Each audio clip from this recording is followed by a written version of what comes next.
Rabia from Morocco. She's here also. Is also our guest of honor are with us. With Nadia, bonjour.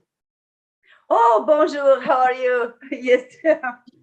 How are you doing? Yeah, it's pretty good. God is kind. Yes, yesterday I know that you had different things to do and you left at the end, but today you will speak, Nick. You will speak. No. Today I came here because of you, Rania, Michela, my Moroccan friend, Egyptian, my friend. So I be here for a couple of times, then I'm rushed to on my meetings. You know, Ramadan is so much busy schedule these days, okay? I'm sorry to interfere. Just to inform you, this meeting is being broadcasted live now on YouTube. Yes, it's online. Okay, so let's start. Okay. Well, ladies and gentlemen, this is Dr. Shelly Bresh from India, the Master of Ceremony today. Jai Hind, Jai Bharat. And it is such a big delight that before we begin the meeting, let us all give a big round of applause to ourselves for the successful day one of the event which we had yesterday. So all applause, and we all should be proud, all beautiful women over here and all the proud men over here, because it was the best, because all the good things were brought to light yesterday. And today also, since this is the second day, we are expecting something more good, which is going to begin soon. So I welcome Queen Nadia and all the esteemed guests of honor, special guests, VIPs, and all esteemed speakers with us to begin with the second day of the session with a rocking spirit and energy. And I think our chief guest for today, Mr. Piyush Pandit, he is busy in some emergency. He's not able to join us.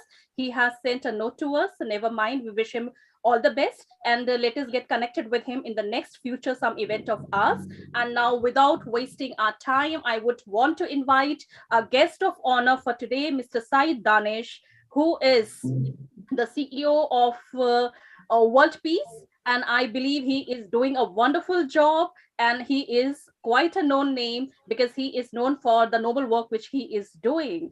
Okay, he's associated with the blood bank also, he's associated with education, he's associated with all the good things which he is doing from the past so many years. So the floor is all open to you, Mr. Saeed Danish. Okay, we welcome you, our guest of honor. So everyone is keen to listen to you. You can come on the camera mode and please give us your short speech. Over to Mr. Saeed Danish.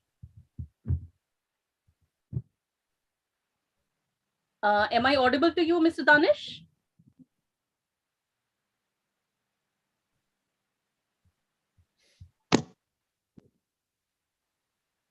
He just spoke to us. He's very much there in the meeting. Yes.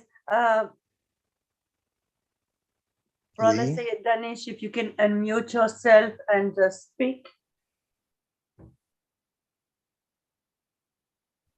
Maybe he has some problem. Maybe we can go to the next honorary and we can come back to him at the end. Yes. So, dignitaries, can we find Mr. Raja Rao amongst us? He's our next guest of honor. Mr. Raja Rao.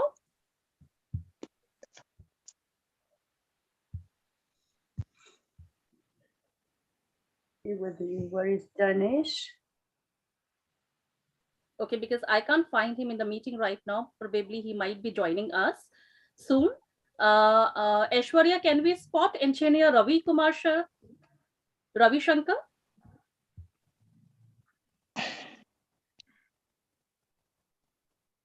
I don't see him. Someone can see them? Yeah, because I am not able to find. No, it's not here. No. No. They are not there. So, okay, let's move. Okay. Yes, let's move. So, let me. I declare today, the section of today, our chief guest will be Mrs. Rania Lompu. She is that's good. of today. Today, she is the chief of the ceremony. So, and We have also different. No, no. I didn't expect this. And you are our chief guest of today. All right. So what an honor, Miss Rania. You can please open our ceremony with your powerful, good pearls of wisdom. So we all are keen to listen to you once over again. So over to our chief guest, Miss Rania Lampu from Greece. Yes, please. Welcome, your sister.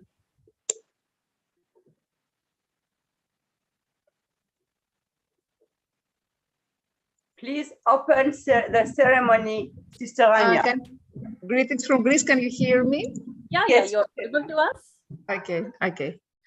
So, yesterday we had a wonderful session. I'm very, very happy and very actually emotional because we had the chance to open ourselves and share with each other feelings and experiences that we never expected to do. So the magic of yesterday's session is right this point that, for instance, I didn't expect to share my personal experiences and thoughts, but I felt so familiar with all of you. And I felt this need to share with you all my negative experiences. So yesterday we focused on all these gender stereotypes and gender equality, how gender equality is a fundamental human right. And yet, despite progress, women and girls around the world do not still fully experience equal rights and their potential as economic, social, and sustainable development change agents. And their potential remains still untapped and unexplored. Women still are underrepresented in business. Women still receive unequal pay for equal work. They continue to be targets of physical and sexual abuse. And additionally, women also entrepreneurs are those who are economically disadvantaged. They lack equal opportunities to compete for business opportunities. And also, women usually face legal and other barriers that affect their opportunities at work and as entrepreneurs. So we talk about empowerment, empowering women and girls, expand economic growth, promotes prosperity, promotes social development, establish more stable and just societies. And of course, we said that the truth is that women and men are equal. There are differences between them, but this difference is just the magic of the earth. And also, we said how important is to focus also on mental health disorders in women.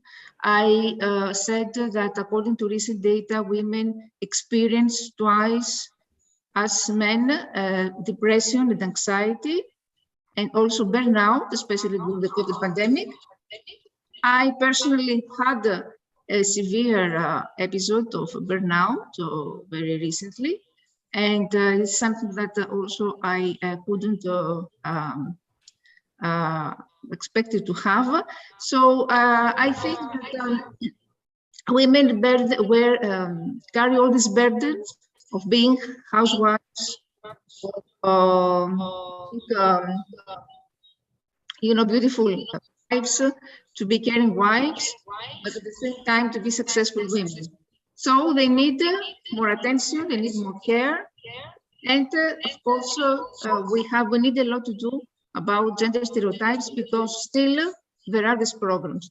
And I forgot to say yesterday that I had also many cases of gender stereotypes in my career. For instance, when I participated in a program organized by CERN, the European Organization for Nuclear Research, then I had the arguments and quarrels of colleagues, men colleagues, and also parents who told me that I wouldn't be efficient as teacher to teach particle physics. We're talking about 21st century skills society. And still, I have to go through all these gender stereotypes. So we needed to promote all these United Nations Sustainable Goals for five especially, because we need education. Education should start already in primary and pre-primary education, preschool age, because at this age, children should learn should be inculcated all these values of compassion, of trust, of altruism. And you need to underscore women's empowerment as an important development objective and highlight the relevance of gender equality, addressing a wide range of global challenges and, of course, to reimagine a sustainable world. Thank you very much for your attention. Wow. Now that was something awesome, dear Rania. And it is such a, again, delight when we are listening to such a strong lady here on the platform, because you are indeed an inspiration for all the young women over there, the youth over there, because the youth often look forward for such an inspiration, for such an ideal to follow. Okay, so I once again appreciate on behalf of Queen Nadia and everybody present over here, and we give you once again a very warm welcome and gratitude indeed for gracing the forum and for presenting with us something which you really spoke from your heart and soul. So God bless you, dear Rania, and we wish you all the success in your future endeavors also. Okay, thank you so much. So Queen Nadia, we just got one message from our guest of honor, Mr. Danish. He just faced a little problem. He's busy. So he will be speaking after 10 minutes. Okay, so let's wait for him. And dear ladies and gentlemen, let's open the forum over here. Queen Nadia, do you want to address something? Yes, I will address something to all our guests. Thank you for being here today. You know, this debate, we started from yesterday, and it is very important debate because we are here not for a joke. We are really here to change, to bring the change.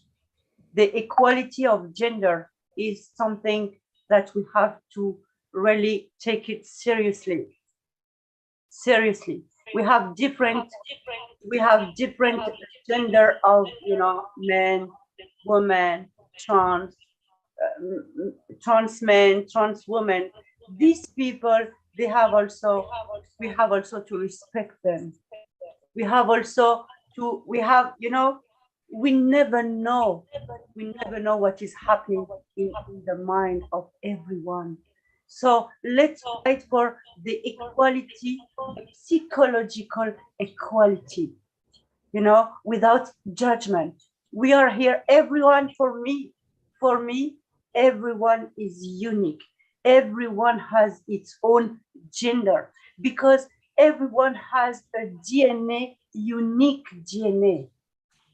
You know, when you are fighting for the gender of equality, you know, gender equality, you are fighting for you individually, and you are not losing this individuality. We are fighting collectively, you know, like we become an ocean, a tsunami. You know, in the ocean, you can take the drop. So this drop is the individuality of everyone, and everyone has a unique gender. We will fight against violence against our women, violence against our men, violence against our children, boys and girls, violence against the community that is rejected by the society, because we are here to fight for the equal rights, equal opportunities. This is who we are, this tsunami for equality, justice, a tsunami of love, freedom. We are here to bring freedom, to live at peace, all together, to live in a balance all together. This is important. We all have been created free and equal. It is our divine right. Normally, we should not even fight for that because it's our divine right. Unfortunately, the society made it in another way.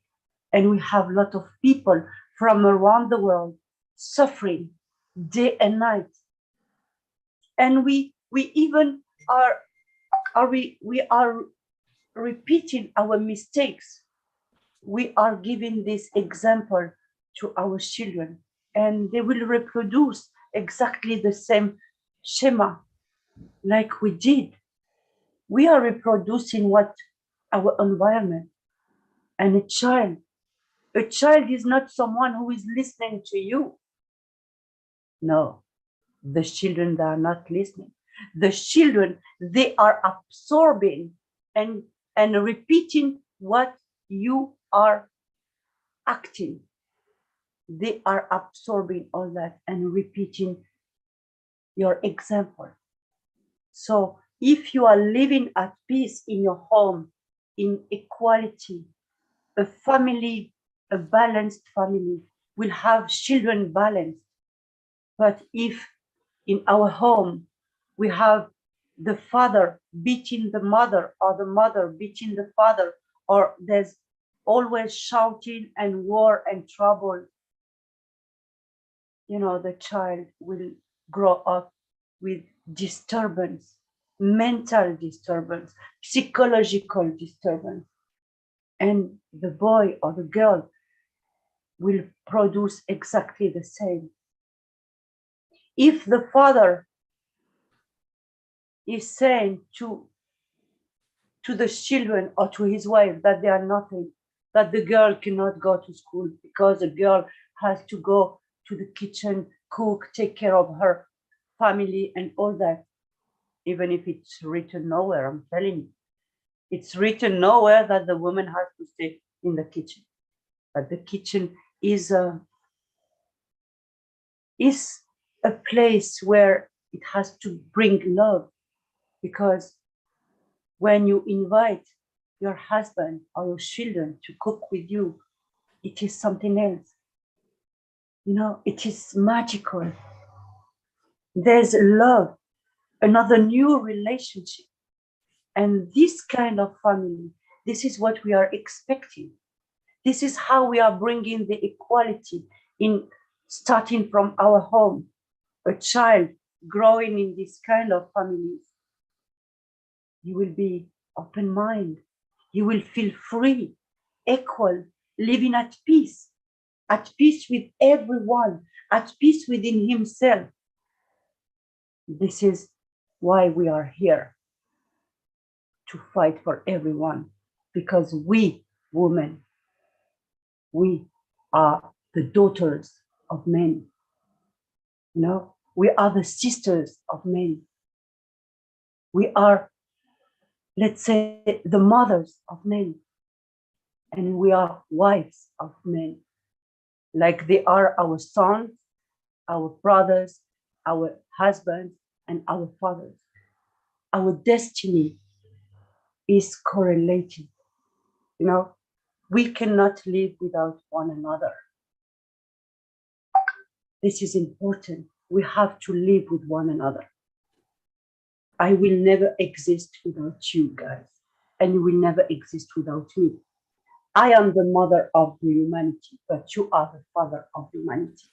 This humanity, we created it together, and together we will bring the balance and restore this world. It is time for action, and this is why we are here. So I thank everybody, and thank you for being with us. It's time for action. Much love and blessing to all of you, and please speak with your heart. A debate, speak with your heart, express what you feel within you, and say the truth. Because when there is debate and discussion, there's always solution. Thank you very much. all gratitude to Queen Nadia. But when we talk about the theme of 2022, it is break the bias. Okay. And I think we all are sitting here in this debate to break the bias by discussing the gender stereotypes and everything. And when you speak about to speak from the heart, and I have a small incident which I want to bring to everybody's notice, and that is direct a question also. Anyone can answer. One of my friends, she got married to somebody who was not financially secure, was not in a decent job, and coincidentally, the woman was more qualified and she was earning very good enough. Okay. Despite that, she said yes to him and wanted to get married to him. And then the question arises that he is an unemployed man and you are financially secure in a decent job. How come you married to an unemployed boy? She says, why? Why do you often think that only women are the weaker ones and women will be dependent on the husband, and the husband is the only one who will be bringing the bread and butter in the family, and I will be there to raise only the kids and look after the family and house? That's it. Why can't I become the man of the house? I love him and I want to get married to him. And so what if he agrees to take on the responsibility of the home? He doesn't have any problem to look after the home, to look after the family, to look after the kids. And I don't have any problem to move out in the corporate sector and earn money like anything. So what's the problem in the society? Why is this societal? So this is the question here. When we talk about the gender stereotypes, when we talk about this, why can't we see the line from the opposite angle? Why can't a woman be the man of the house? Why can't a man run the family, can look after the house, can look after the kids? Why not? When will the time will come when the society will accept this? Okay, and this is the bitter truth, because this is one example which I've seen happen with my friend. And now also since years, they are doing so well without any fights, without any ego issues, no ego issues. So what? They are in love with each other.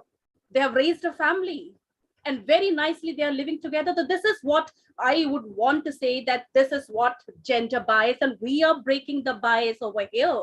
And yes, when Rania talked about the trans men or the trans woman, I think we have come a long way, because when I was a kid, the third gender was seen in a very different light. But now when I talk about India, when I talk about the example of my country, I can see the trans men and the trans women winning the beauty pageant. They are the brand ambassador of so many companies. They are the face of so many events. They are running the NGOs under their own names, and they are very, very successful. People run after them. They have become the celebrities. Nobody at that point of time say, yes, this is a trans man or this is the trans woman. No. Why to talk about the third gender? After all, they're also human beings. And this is how we break the bias, and this is how we are talking about the stereotypes. Okay, so with this short example of mine, I'll not take much time of our dear participants over here. And I would want to open the debate session by introducing one quite renowned individual and amazing personality from India. Yes, Dr. I have something to say. Can we have a video played at this moment? Because our guest of honor, one of our guests of honor who is with us, I believe that Dr. Ravi Shankar is with us, so maybe we can call him. Dr. Ravi Shankar Kumar has joined us? I believe, yes. So, sir, yes. Ravi Shankar sir is there. So, dear audience, our guest of honor, Engineer Ravi Shankar sir is with us. He is the founder of Ignited Dreams of Young Minds, and he is quite a popular and renowned name, not only in India, but he's a global personality. Thank you so much, sir. We welcome you here with folded hands. And it is such a great delight that you have joined us. And we all are eager to listen to you on such an important issue of gender equality. So we give you a cordial welcome. Please unmute yourself and delight the gathering with your pearls of wisdom.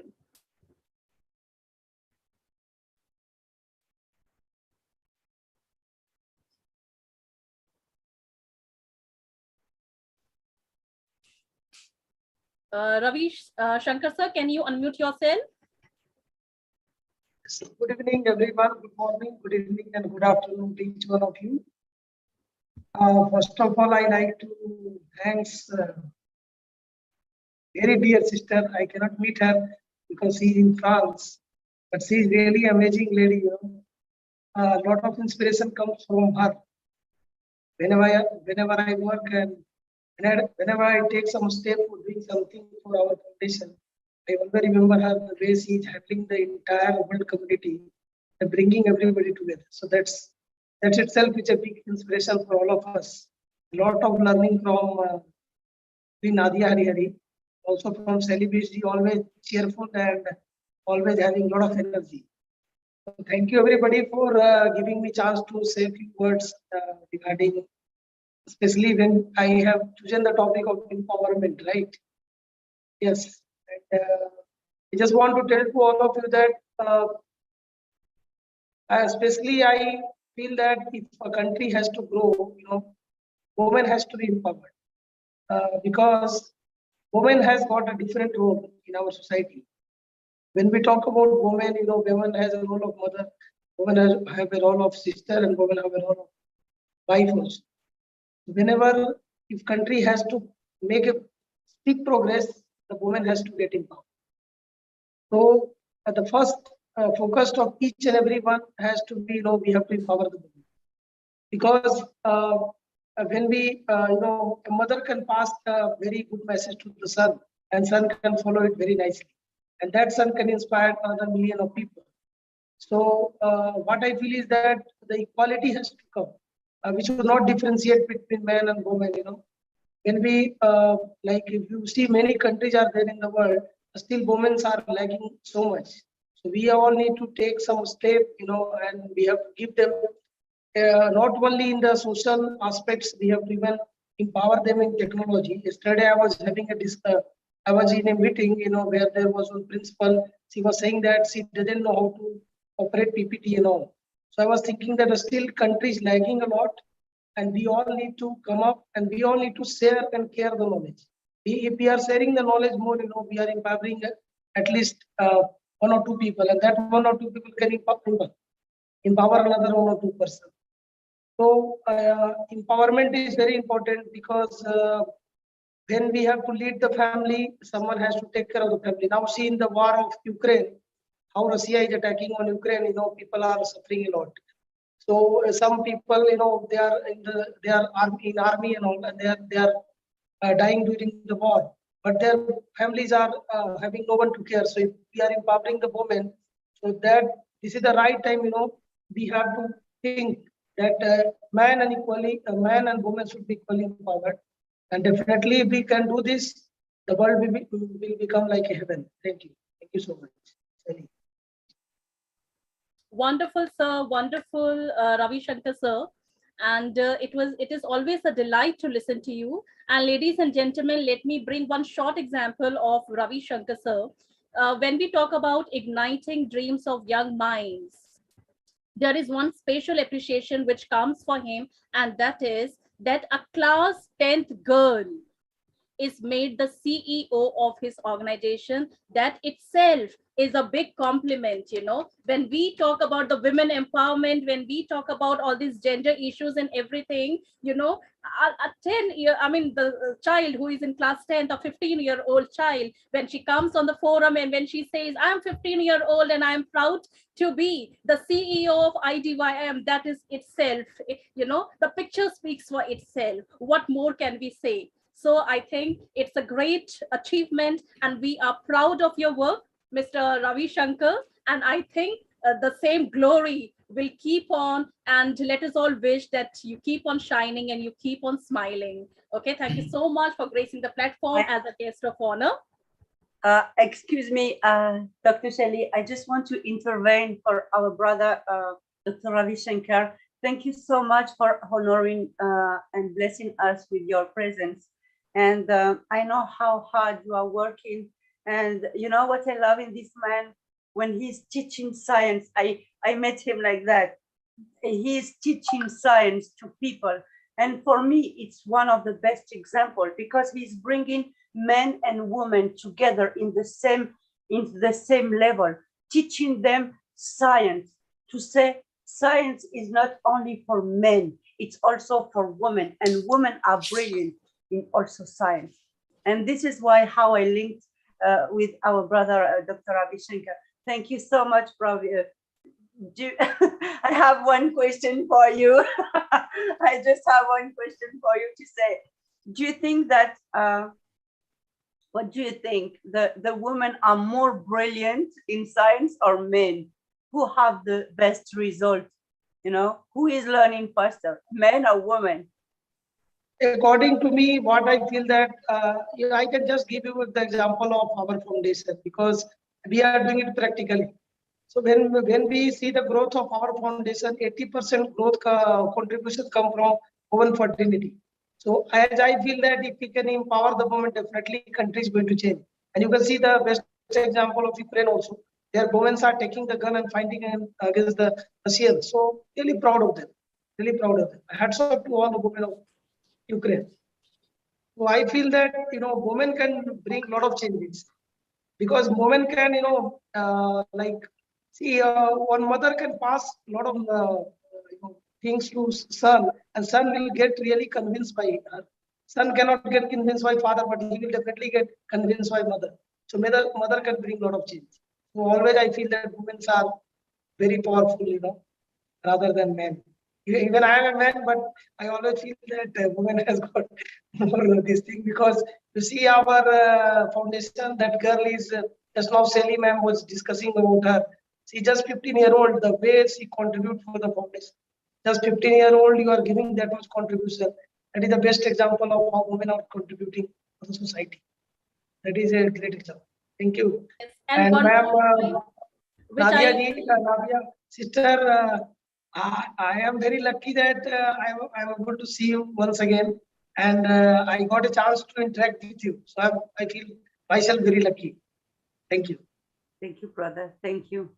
And I'm and coming. one more point which I want to bring to everybody's notice is that he had felicitated all the women of his organization with the Nalanda Awards. And the title of that was Nalanda Tigers. And we were so impressed that not tigers, but we are all tigresses over there. Okay, so that was something good because he works 24/7 and he comes up with so innovative ideas. So much of work he's doing 24/7. So I think he's a blessed personality. We are so proud of him. And with this, we all bless him. All the best. Thank you so much, sir, for gracing. More than 20,000 awards. So Yes. can you believe this is a best empowerment, encouraging more than 20,000 women, the most inspiring woman of the universe. He's not touching Earth. He touched the universe because he understood that woman is the feminine energy that has been creative that create this universe. So thank you, brother. We salute you. Sister Shelley, we have also Dr. Raja Rao with us. Yes, So, yes. it's up I to you. have noticed him. So it's a pride and delight for all of us to welcome our next guest of honor, Dr. Raja Rao Pakiteli. So I request him to kindly come on the screen, unmute himself, and address our gathering with his golden words. So over to Dr. Raja Rao, our guest of honor. It's such a delight to listen to you.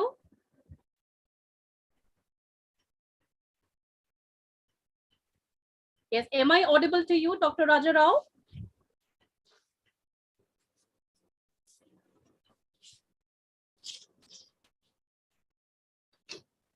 Okay.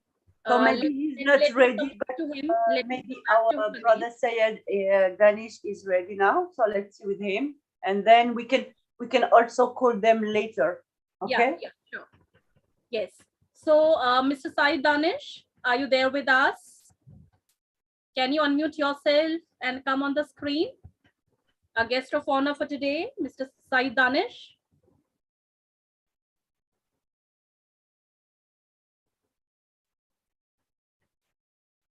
I still feel he might be facing some technical glitches somewhere. So let me Sure. wait for him again.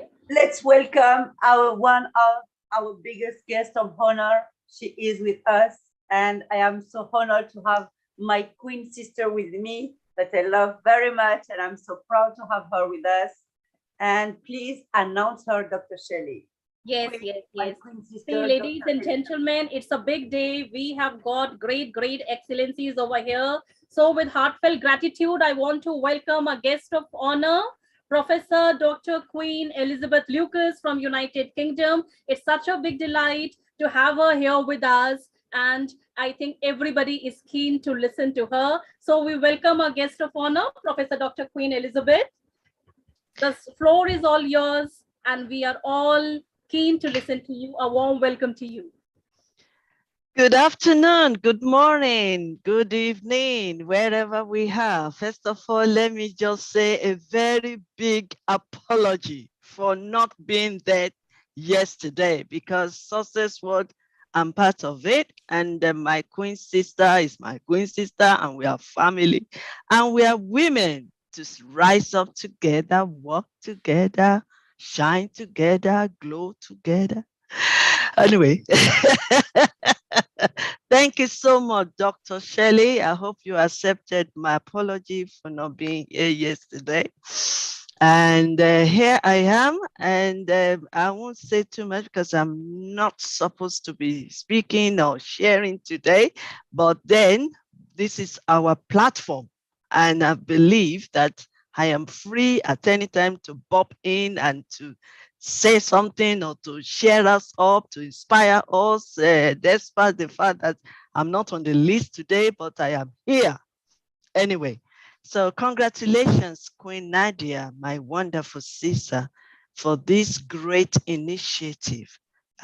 This is one kind, and this is one of the best that we make us to meet the sustainable development goals. Because if we don't speak out, we are not dealing with the problem. And when we speak out, we are taking action. So I want to believe that we are here to take action. And that is why I'm glad that Dr. Shelley said, speak from your heart, not from your head. Speak from your heart, not from your slides or whatever, because we need to be open to one another. And for us to really, really transform our lives and make a change and meet these goals, it has to start from individual, from our personal life. We are all not perfect. We are all human. And that is why we are studying every day, gathering every day to share, to open up, and to correct one another, and for us to get better. Without us working on ourselves, we cannot meet that goals. Without us getting better, we cannot progress, and we cannot be uniting together. So that is the very first thing that we need to do. I am working on myself because, as you know, I'm not perfect. I fall today, I rise up. I make mistakes, but I learn from it.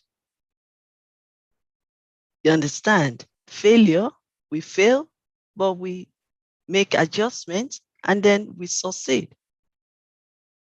So I'm sorry that I was supposed to be here yesterday and I wasn't here. I had my own, my pastor had 70th birthday, and I have to be there because he's been pastoring me for 33 years.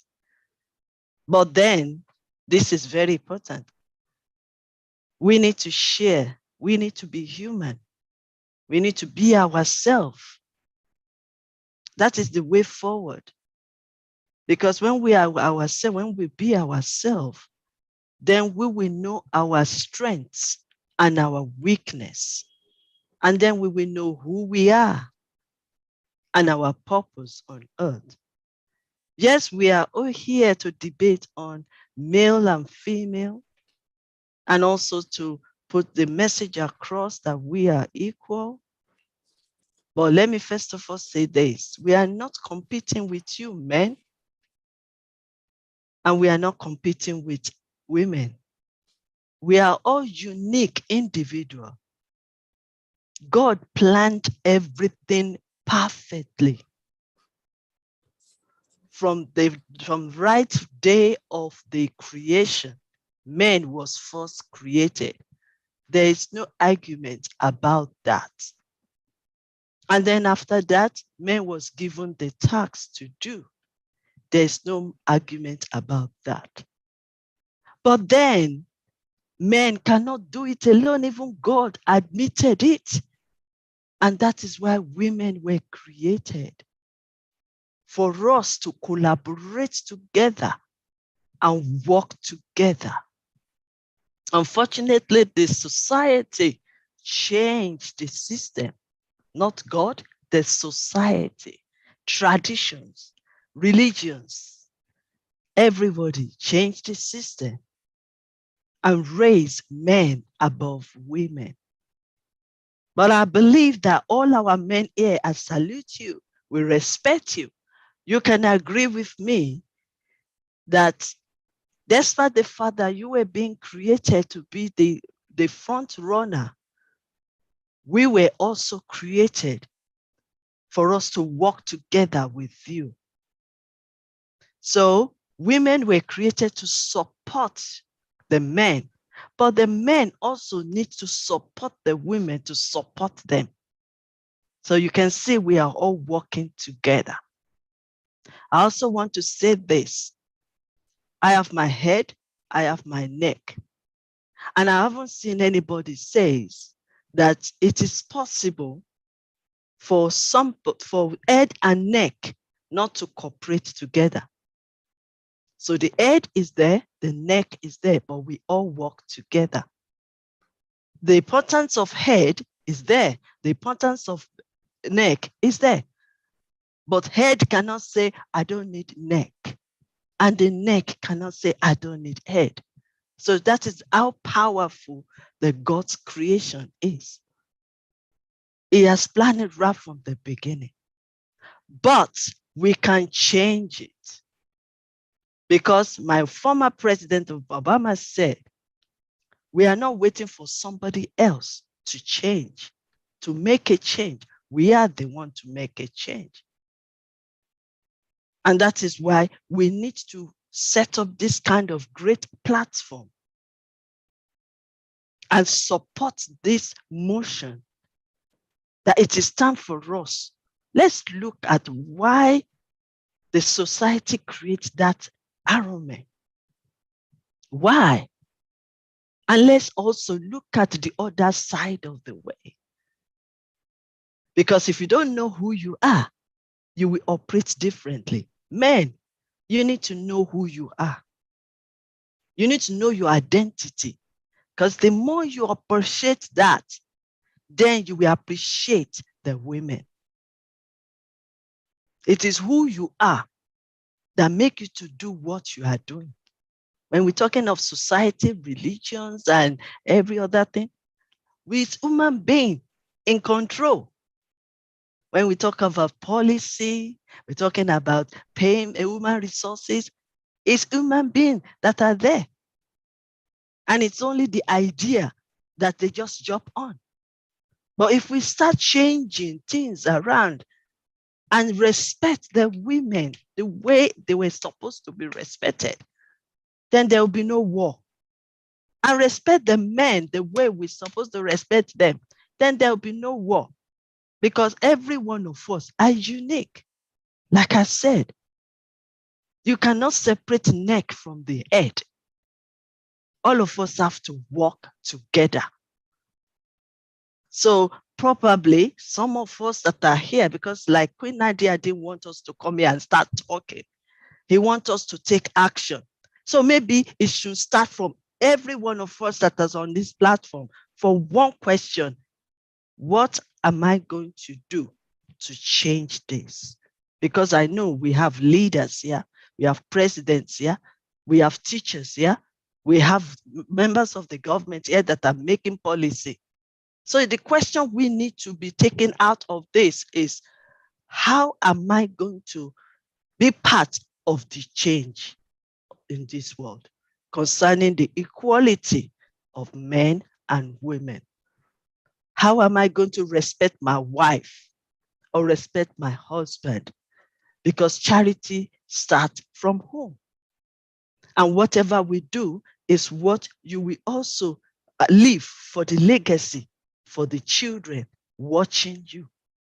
So if you are like that, I'm the head, nobody can control, I am this one, then your children will copy the same thing. Because that is the legacy. But then if you can train the children, they're both men and women, to say, this is the way it's supposed to be. Respect your sister, respect your mother. And then the woman also, respect your father, respect your brother. Because that is all what we all need. Respect.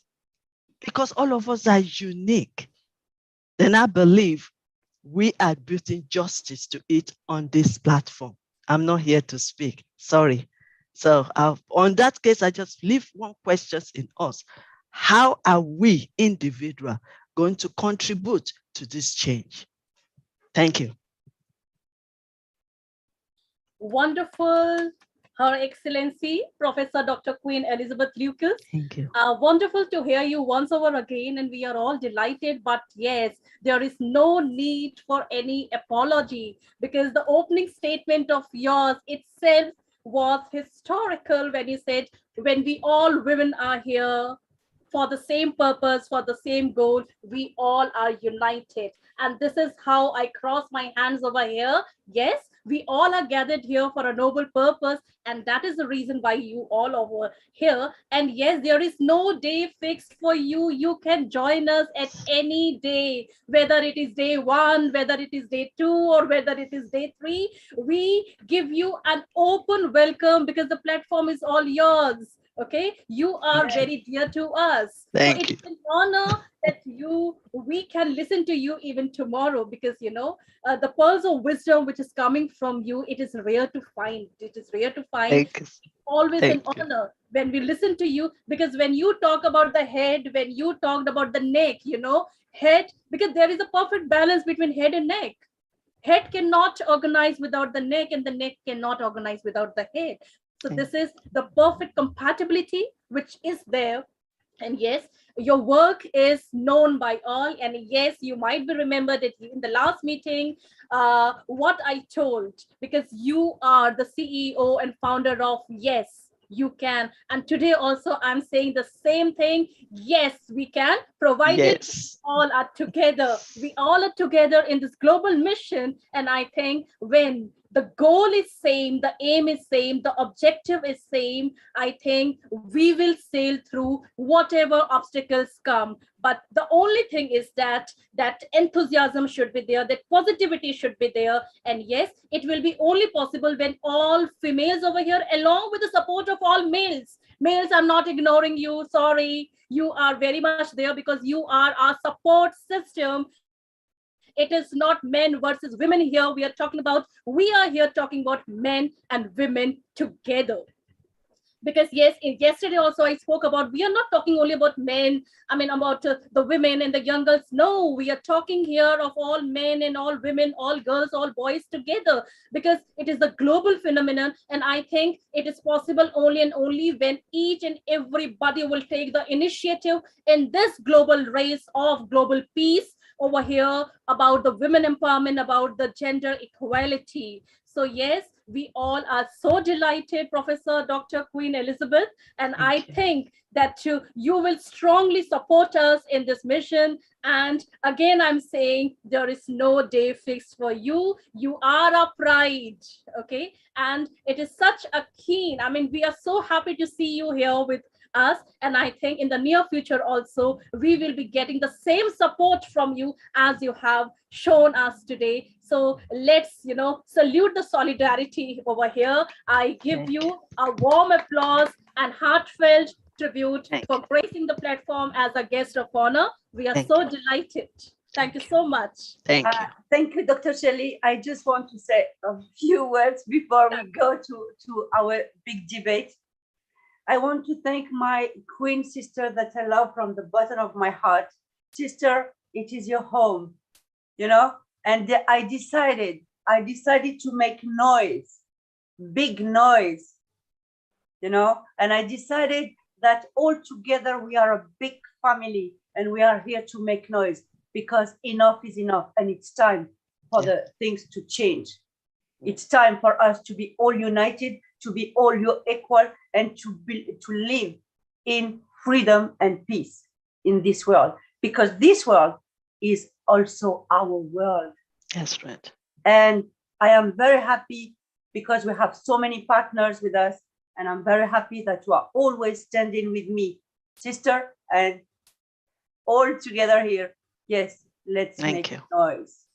Thank you, my darling sister. Thank you. Thank you. Thank Thank you. Thank you. Queen Nadia talked about that we are making the noise, let's make the noise, but I would want to tell one thing, that action are louder than the words, okay? And let our work make the noise for us. Let our success make the noise for us. Let not speak of only, not speaking for the speaking sake. Let's bring this our thing. action are making noise. And Yes. we are starting by action. This is a great action. Yes. I am, this debate,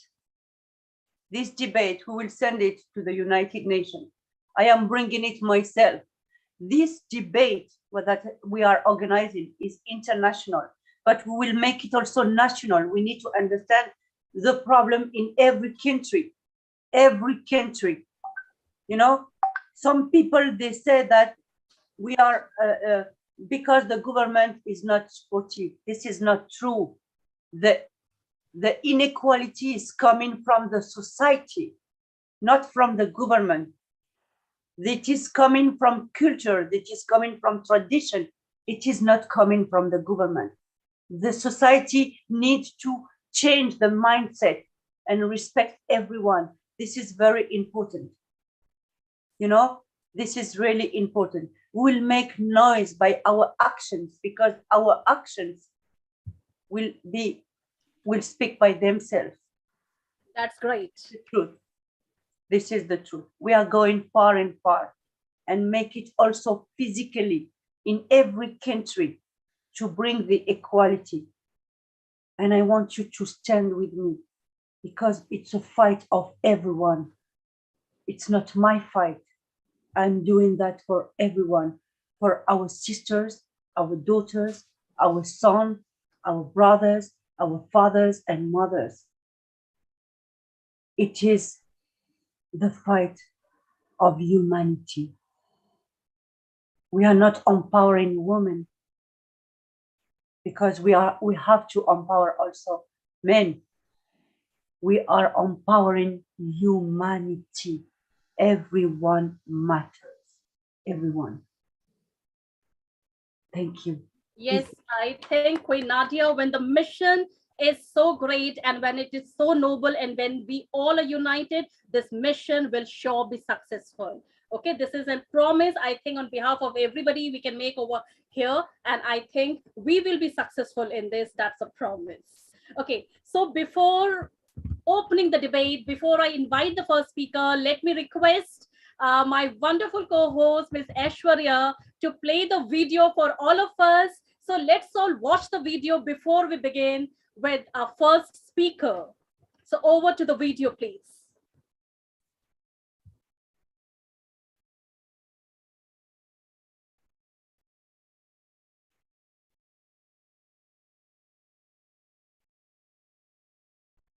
I hope it is visible to all.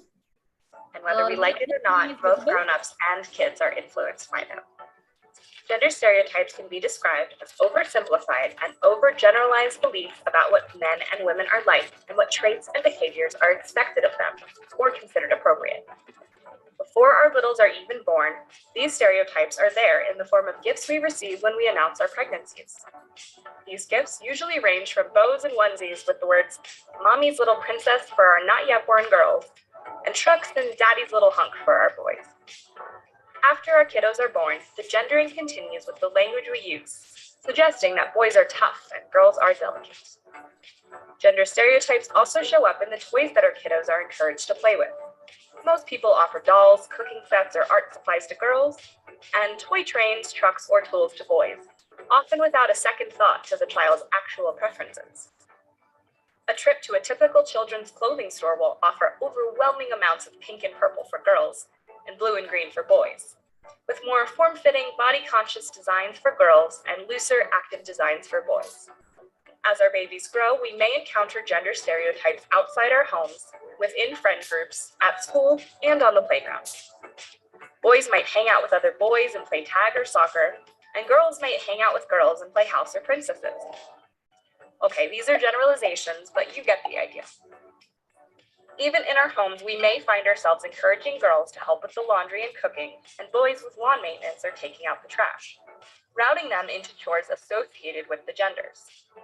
We might discourage boys from crying and encourage girls to pick dance over robotics class.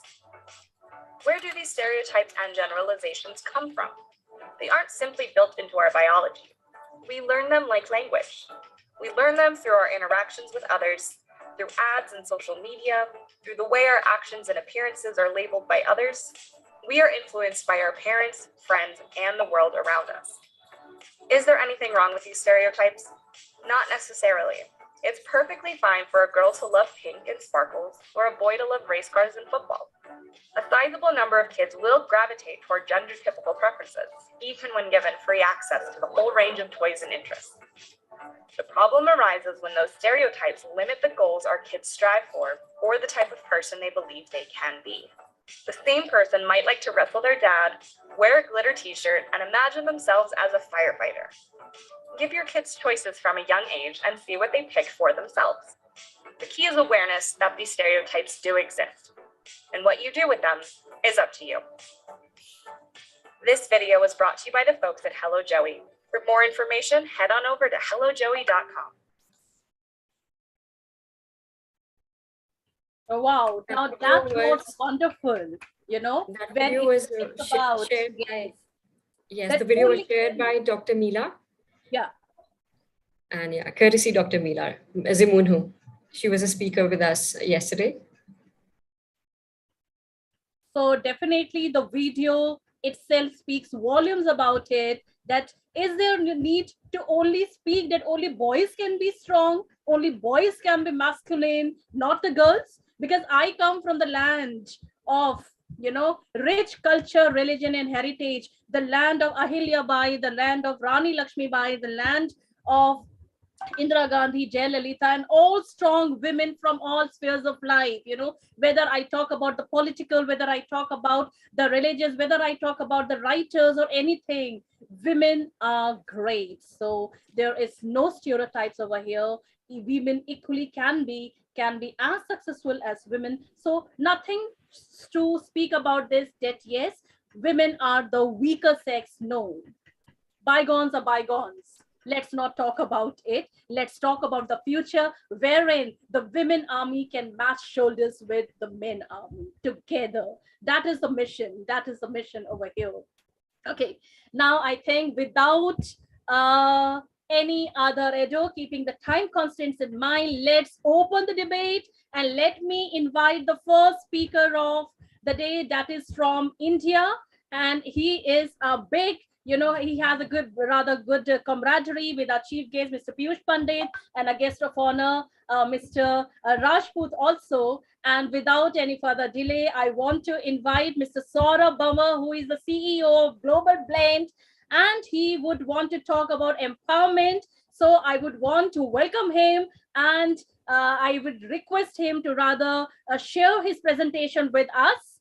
And the platform is all yours, Mr. Saurabh Bamar. A great welcome to you. And let's open the forum with your interesting PowerPoint presentation. And let us all hear what you have in your kitty for women empowerment. Over to you, Mr. Saurabh. Thank you. In fact, if you ask me, I'm speechless by this time. Right? So I'll share my feelings first, And the first feeling when I came on this forum and watching all people from different global destinations, so I was slightly apprehensive. But when Michelle did a very perfect, near perfect namaste, and then people started interacting, wow, I said, I'm at the right place. And then you started in a terrific, high energy way. Queen Nadia, you brought that strong resolve in your words, that compassion. Wow. And then it flowed on. And let me tell you, whatever I thought by this time, whatever strong words I came, I could see the personification of each word in each person present here. It was like a feeling of an astronomer. I'm watching stars. And so now it's a humble disposition. Yeah, I'm a small lamb.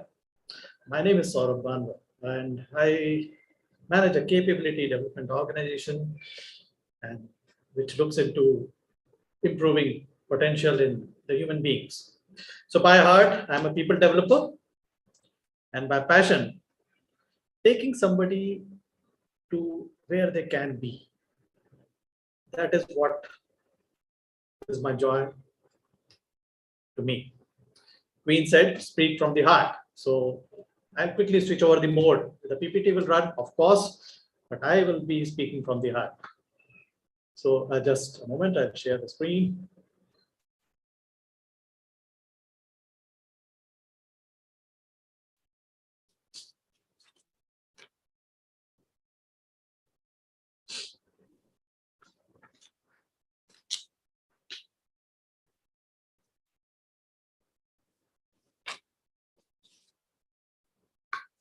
So is my screen visible? You can see the slide. Yes, it is visible to us. Thank you. Moving ahead, this is a topic which came to me, but what I saw here is a pure representation of this single word, the reflection, empowerment. Right? If you go through the entire dictionary definitions, the Google also does not define it clearly. What's exactly empowerment? Now, being in this field, it's very simple.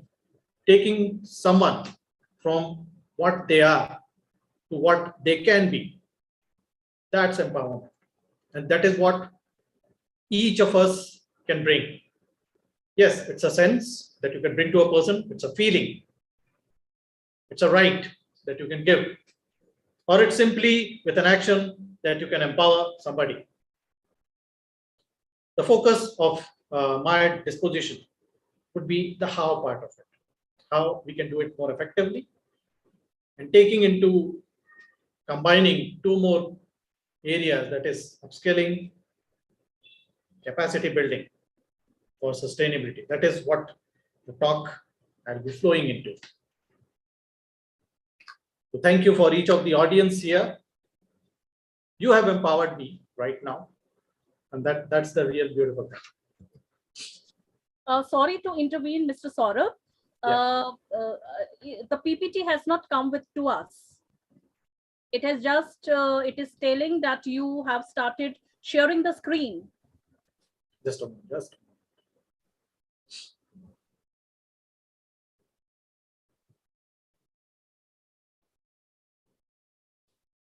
Visible now? Yes, it is visible now. Thank you. So, empowerment is taking somebody from what they are to what they can be. And keeping up with the technical side of upskilling, capacity building, that is what we are going to see.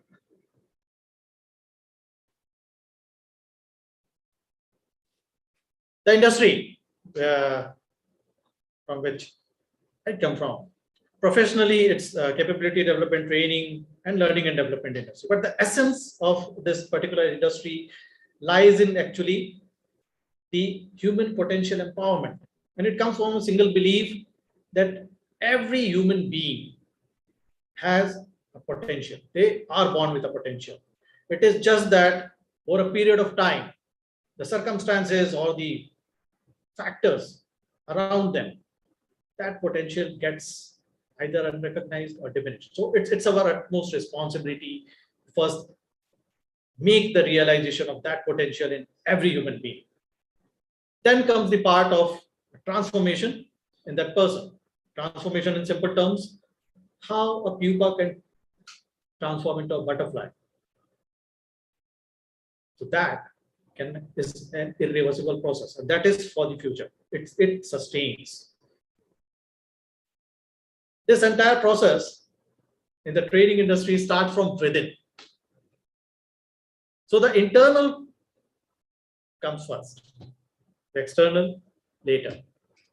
I mean, most of the sustainability development meetings and everything that and forums I've been part of, there has been a lot of focus on improving the external environment. Yeah, that's true, that's required.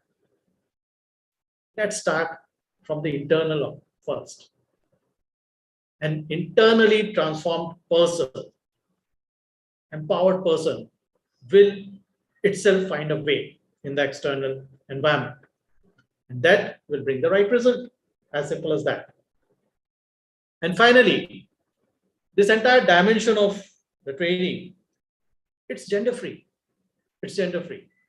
I'll just explain it with an example. Yeah. So, quick question to the audience. How many of you drive a car? How many of you drive a car? I believe everyone drives a car today. Thank you. Yes. The simple process of driving is a perfect example of an empowerment coming in, right from the skilling to sustainability and an interplay between them. So what happens is, initially, for driving a car, you learn the dynamics. What's the car? What are the parts? What is the accelerator, brake, clutch, and even the keys and everything. So the first process is just getting through the basics, trying to know what exactly is the car made up of. That's the knowledge part that people need to learn. Second one, you need a mentor, you need a guide, you need a person who actually takes you through and makes you feel confident step by step by step. And there's a process. Slowly, you gain the confidence, and somebody is measuring your confidence. They also are judging you when you are really becoming better.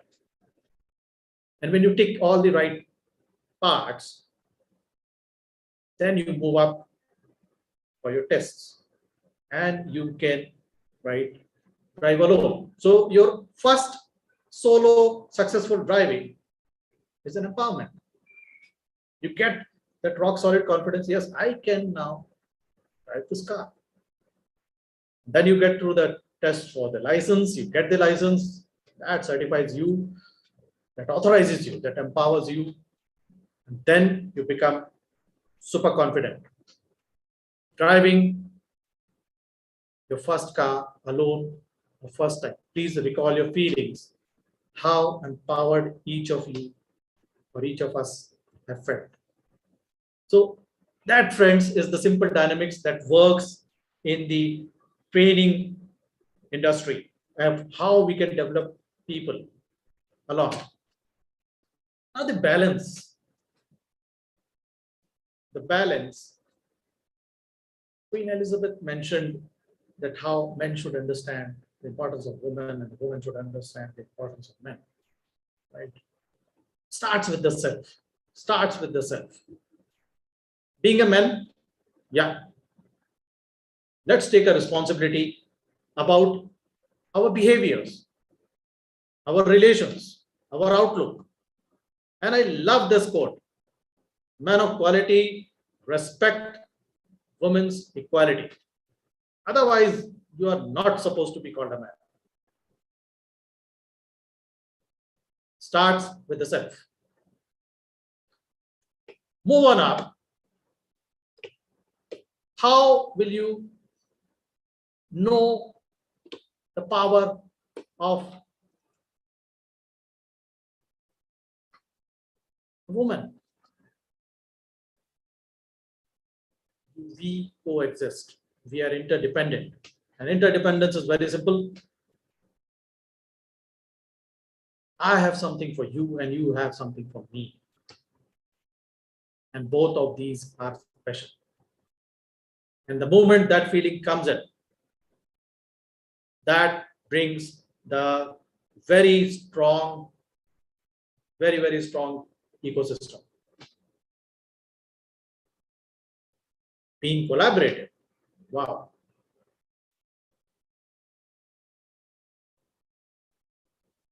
Imagine in a car, if both a man and a lady both can drive, the journey will be smoother, right? And you can go to a lot of new places. That is where we should be aiming at. That's the balance. Upscaling. Quite simply, it's about skilling someone on the present relevant areas as well as with an outlook for the future. What's important for tomorrow. And the process, it has to be a process-driven approach. Now, this I've seen very, very closely across in certain industry trainings and the things that initiatives that happen. Initially, I spoke about that every human has a potential, right? The entire fundamental is where they are, take them to where they can be. Now, first step itself is their potential analysis. So technically, it's psychometric tests and everything. We understand fully where they are and to go somewhere, what are the things that is needed. Then comes the actual training part. We train them. So there is an entire microfinance industry or the financial sector that runs solely on women. And phenomenal. Train them on the how. Show them how it is done. Make it things easy for them. That should be the first focus. Now the irony here is majority of these skilling programs stop here. We have trained them, we have left them, they can do. Probably after 3 months we'll come and check. Upskilling starts right from there. Give them a leap. LEAP is a simple acronym. Yeah, whatever you have learned, put it to execution right away. Put it to application right away and keep practicing it, keep practicing it. Add more of the relevant skills which actually adds on to this skill. So give them a training path, give them a learning path, how they can slowly progress on that particular topic and dimension. That will bring expertise. And once expertise comes, one expert will automatically make another one. And that's your model of sustainability in this upscaling process. Upscaling, sustainability achieved. How do we transform this into a workshop model? Yeah. We get our best sleep in the bed. So for the workshops, I give you the bed model. We have these three beautiful dimensions. That is the capacity, capability, and competencies, right? Capacity is the ability to contribute to the local and the international development. Each one of us in our local area, we are having that phenomenally capacity to influence. We have just come together on this platform. That's our capacity to create global partnerships. Capabilities, yeah. It makes things more effective, more efficient. So all honorary speakers here, each one of you bring a capability in one area. Let's share. Competencies, specific tasks.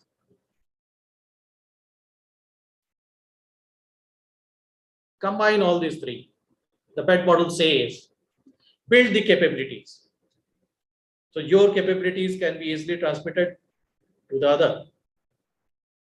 Expand the capacities and keep developing the competencies.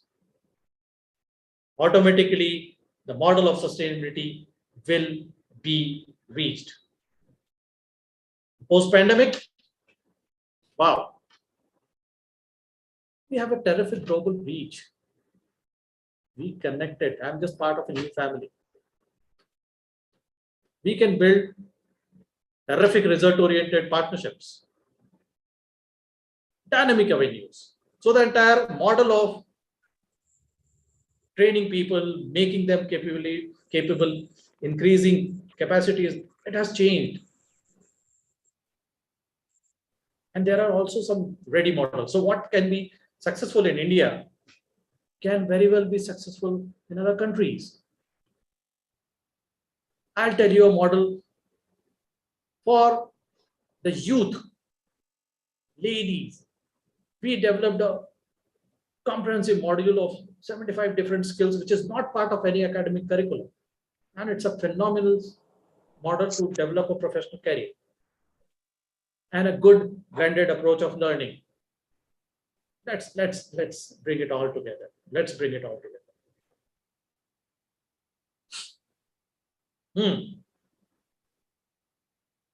The best things in life are free. I got a full rocking empowerment here with everybody, yeah, just by sitting and watching, right? Our hugs are free, our friends are free, families, sleep, memories, laughter. So in that, my entire structure that I propose, did I mention gender? No. Let's be gender free. That's our choice. And my proposition to the Queen is choose a day as a gender free day where we can really come together for such collaborative discussions and take forward things in a very, very sustainable way. Call to action, start with the self. You have a tremendous first step to empower someone close. Have a collaborative balance. It's not about me versus you, men versus, we are human beings. We are God's creation. And so everybody else is. Whatever is free for them.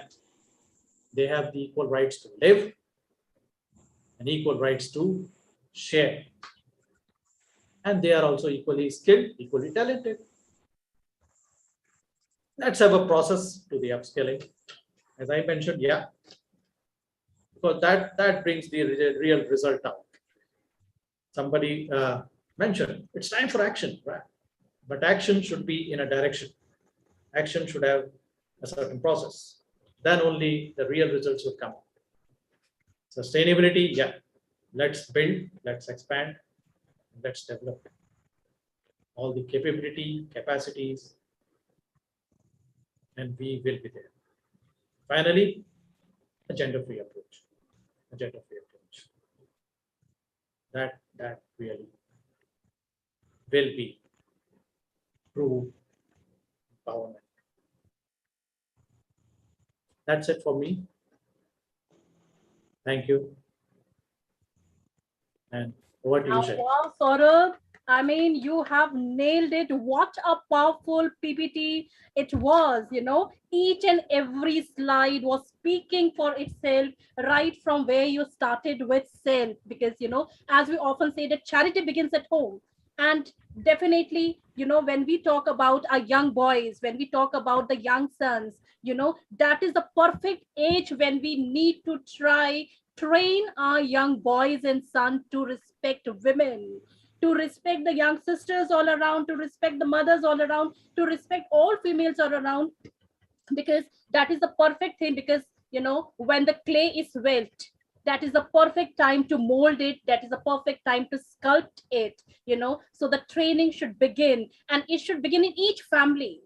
Because when each family, the training begins, and then only it goes to the society, it goes to the universe, and then it builds a chain, and then we come a full circle, as you have depicted in your PPT, that men of quality respects women's equality. And how this will happen only and only when we train that men at the tender age when the child was born.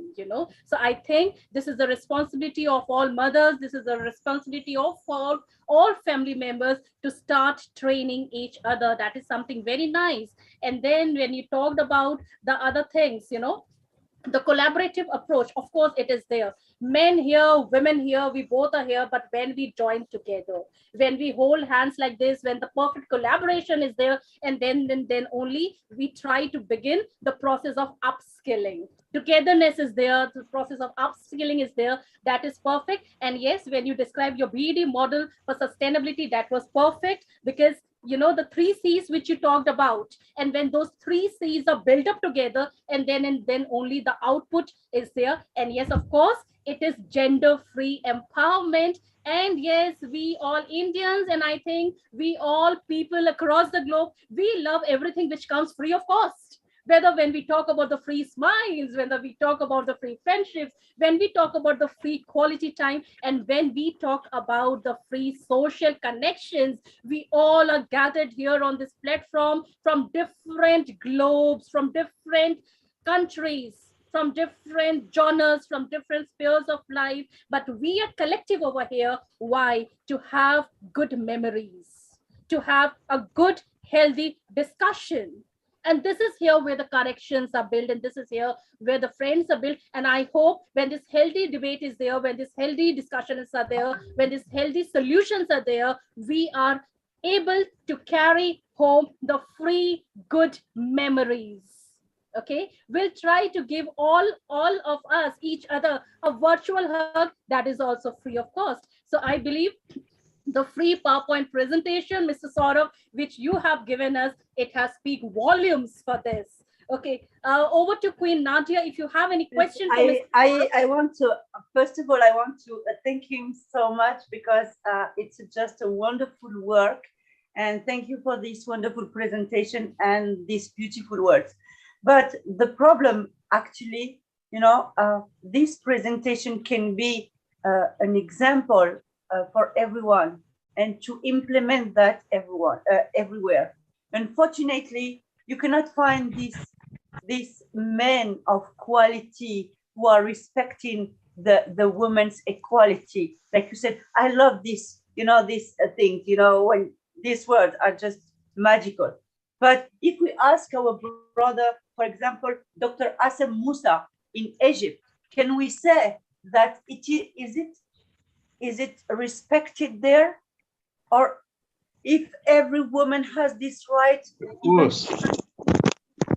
to drive, or this right to stand and being respected and all that? So please, Brother Musa, if you can just tell us what is going on there, and then Dr. Shelley also will present you for your next speech. So, Brother Musa. A grand welcome to Dr. Assem Musa. It is Women's Day in Egypt. So we have something very special which is coming out from him. So warm welcome, and over to you. Okay. Okay, thank you.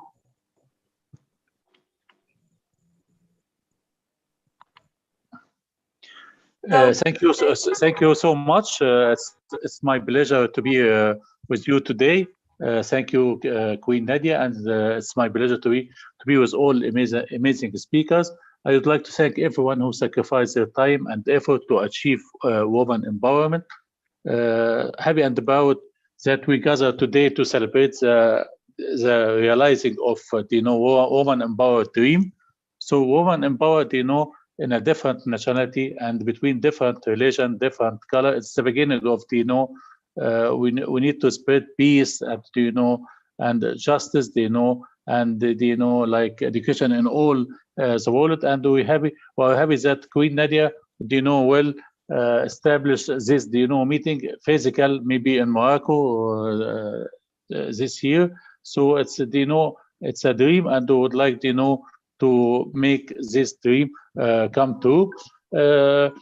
As I say, a journey of 1,000 miles must begin with a single step. So we have to do a lot of steps or a lot of action to, to achieve, this woman power. We have to work for it and to go for it. So first, for women, must be have, like self-confidence and to empower, herself, by herself, like, by words like, no matter where you are from, your dreams are valid dreams, as if you live forever, live as you will die today. So you have, to work to empower yourself. So woman empowered, can be defined to promoting woman's sense of self-worth, and, we have to do it, not only, in Egypt or in Africa, but in all the world. That's our target, to achieve woman empowered, in all the world, like universal adoption of this concept. It's, woman empowered, it's, goal 5 in United Nations for, achieve gender equality and empower all women and girls. I worked, with UN and with UNESCO and, with, different, organization for women power. The most thing that COVID-19 also, both women and the girls, as the center, as the front, because women do a lot of effort, because if like, husband lose money because, salary because of the crisis, so women, help a lot. Or if anyone, sick in the family, women do a lot of things. So we have to appreciate, women. So, for example, in Egypt today is a, Mother's Day, and we bring, like sweet and gift and, flowers to mother and, aunt and sisters, to appreciate woman with the efforts that you do. So if anyone does not convince about, woman empower, just think about your mother, think about your sister, think about, your aunt or your daughter. So you have to, to make offer to make this dream, come true. Also we have, a lot of, challenge. For example, 750 million women and girls alive today were married before the age of 18, and 1 in 5 women have experienced physical or sexual violence in the last 12 months. 30% represent for women in political office. So a lot of challenge we have to to change, for better, and we have to do a lot of effort and a lot of actions and a lot of, as a lot of amazing speaker talk about it. We have like a lot of principle to create high level leadership for gender equality, treat all people fairly at work, respecting and ensure the health and safety of all workers, promoting education like STEM, science, technology, engineering, math, and we have to add medicine, because what's happened after COVID-19. So I have to add, so women also have to concentrate on education and to help a lot, for education. So also there's some, cues on woman empowerment. So for example, if it's all started with one family choosing to sponsor one child, helping that one girl, you don't know how many other life you can touch if you can help, one girl. And women always saying we can do anything that men can do, but men should be saying we can do anything that women can do. I don't wish women to have power over men, but over themselves.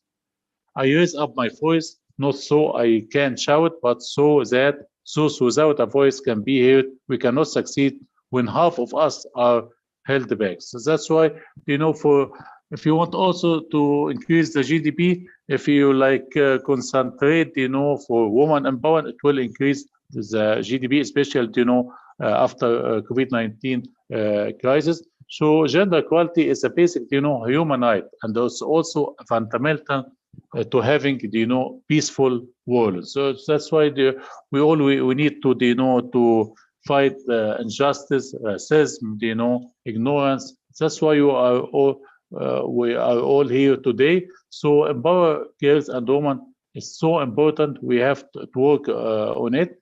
And you know, we can empower by sponsor a girl, educate, you know, by education, or you know, like for example, in Egypt here, we buy, you know, woman empower a gift, you know, as you know, it's a type of appreciation. So a lot of things we can do, you know, for Dr. Isam, please forgive me to interrupt you because it's a debate. So let's discuss.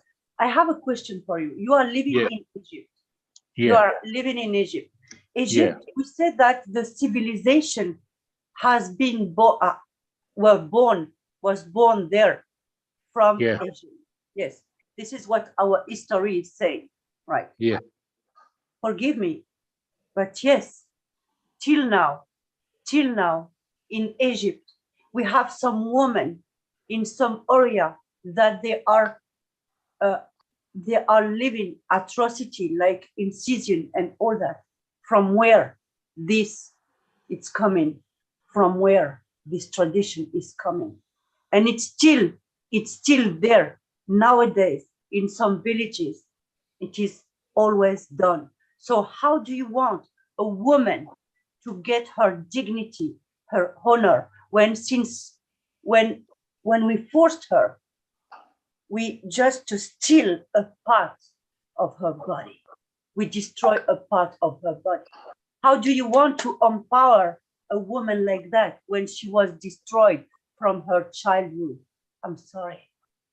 We have a big contrast between the reality and thank you for your remark, but I think it's, this, you know, not only in Egypt, you know, in different countries, you know, women face a lot of challenge, but I think now, you know, most leaders, you know, or government in Egypt do, you know, a good effort, you know, to appreciate women, to, you know, for example, a lot of women, you know, in parliament now, and a lot of women now in the minister, you know, in Egypt. So I think, you know, we are in the right direction to do something good for women. I think it needs, you know, time. You cannot like change it, you know, in you know, like days or months, or you know, or 1 year or something like that. It needs a lot of time. But to start from to change the mentality, not of course.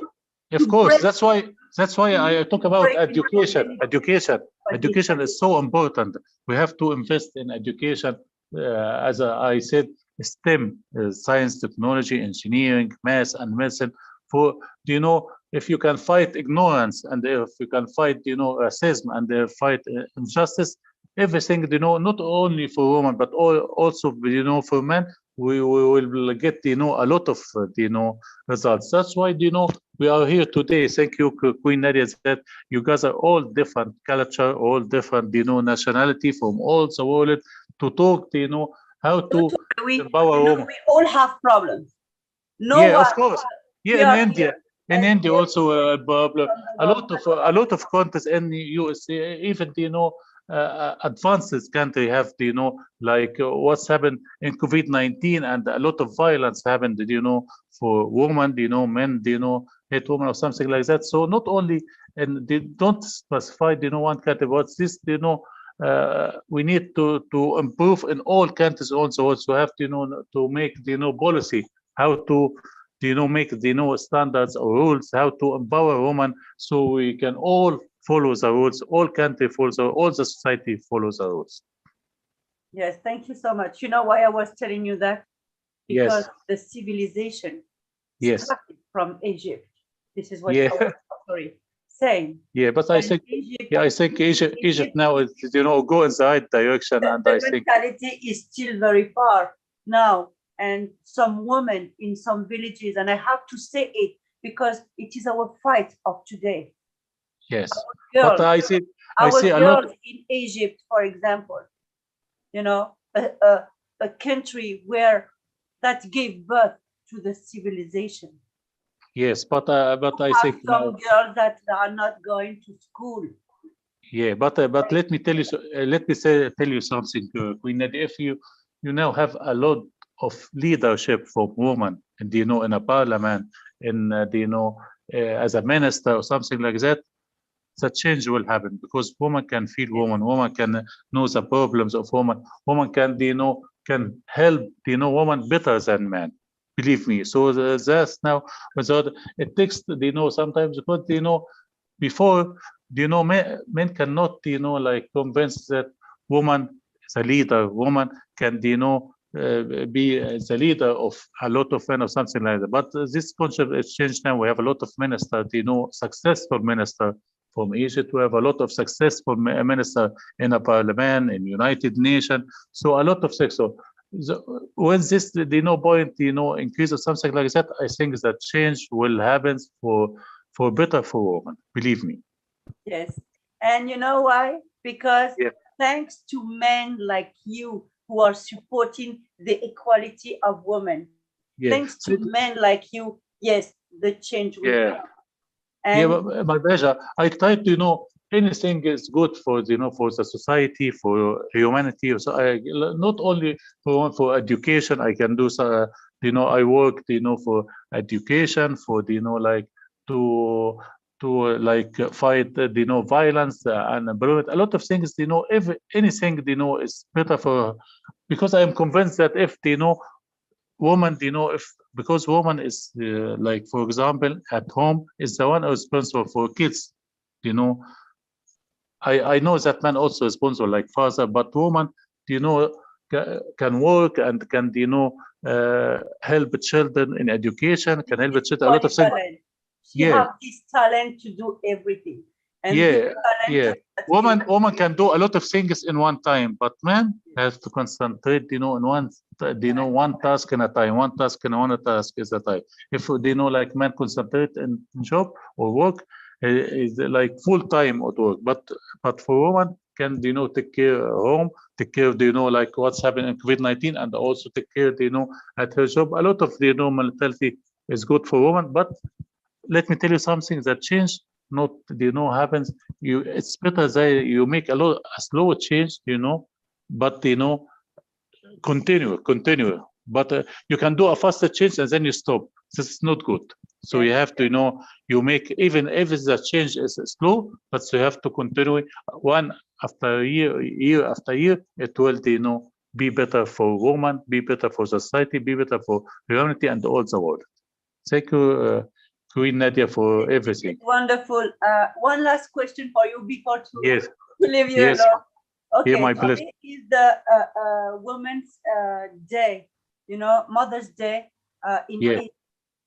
So what men of Egypt are celebrating, what they are preparing for the mothers there?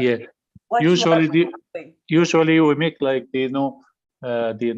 party or something like that, and I used to do this with my father. My father passed away and my mother passed away, but usually my father usually gather all the family, like kids, like me and my father and my sister, and usually to say like good words and appreciation to my mother, and everyone should like write a letter to my mother to thank her, to say a good words to her. How mothers can make this man how for education, for raising or something like that, and usually to bring like souvenir, flowers, sweet or perfume or any gift, just for appreciation. So the sad thing is that when you like you lose your mother, you are very sad in this day. That's the most touching point. If you like your mother passed away or something like that, into one March, this day you like you cry and you think about your mother. So it's something very touchy for everyone lose mother. Happy Mother's Day to all our people from Egypt. Thank you so much. I am very thankful to you and all the Mr. Speaker. Thank you that you invited me to talk in this special occasion for empower women in Egypt. Usually also where they choose, the best, mother in Egypt and give her, like, government or something like that, give appreciation to, the special, mothers in Egypt. Thank you so much, Queen Nadia, and hope to cooperate with you for more. You do a lot of things good for the society, for the humanity, and I am very happy that you will do this, woman empower physical. It will be physical, it will be better, so you can, concentrate, concentrate in the subject, and we can see We each are going other. also to Egypt. We are starting by Morocco, and every year we will also go internationally every year, and we Yeah, will also try to do it every month in one country different. It will be national and international every year, and we are Yeah, going every case. what a wonderful, Aida, what a wonderful action you do for Empower Women. Thank you, Queen Nadia. We all thank you, and thank you for all amazing speakers and all the participants. Thank you so much. It's my honor to be with you. Thank you so much. Great respect, gratitude to Dr. Asa Musa, and Thank great you.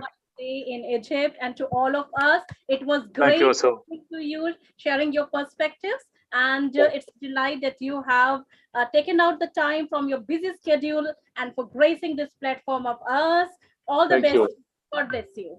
Thank you so much. It's my pleasure, my deepest appreciation for you and the Queen Nadia and all the participants and all great speakers. Thank you so much.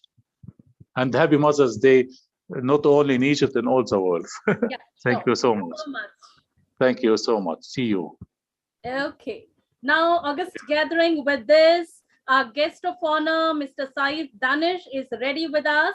Just 2 lines I want to speak for him, that he is the chief editor of World Peace, quite a renowned personality, a global icon rather, because he believes in simple living and high thinking. And I know him personally. He is actually working on the ground, working for the women empowerment, working for the global peace, humanity, and his work speaks for himself. So over to Mr. Saeed Danish. You can unmute yourself, come on the screen, and we are all delighted to listen to you. Our guest of honor, Mr. Saeed Danish.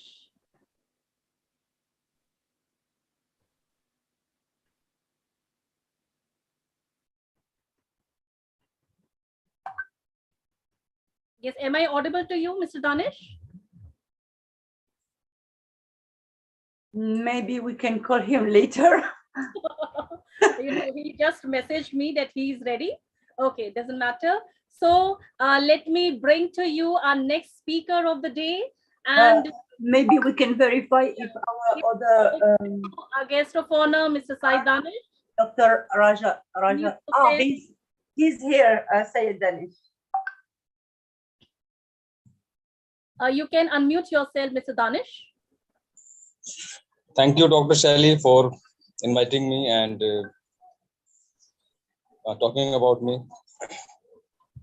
I'm very thankful to my beloved sister, Queen Nadia Harihari, for initiating this very fantastic topic that we are talking about women. And I am very happy to see that men and women both are talking about their responsibility, rights, and everything. This type of webinar should be organized always. That woman has power in our community, in our society. And a woman is a mother, a sister, a daughter, a wife, lot of responsibility. And after 9 months, she born baby. That it's very difficult time of woman. So we can understand the power of woman because she create humanity. But not to talk only on social media or anywhere. This time, women are going to sky, going to moon, and they are not different from men. But when I see someone forcing her, someone killing her, and someone taking her right, and they want to boil her like a toy. This is not right. Woman is very powerful thing, and she is another face of God. So I am very happy that this type of webinar is organizing, and women and men both are talking about each other. It's very good, and it's very fantastic webinar, fantastic topic. And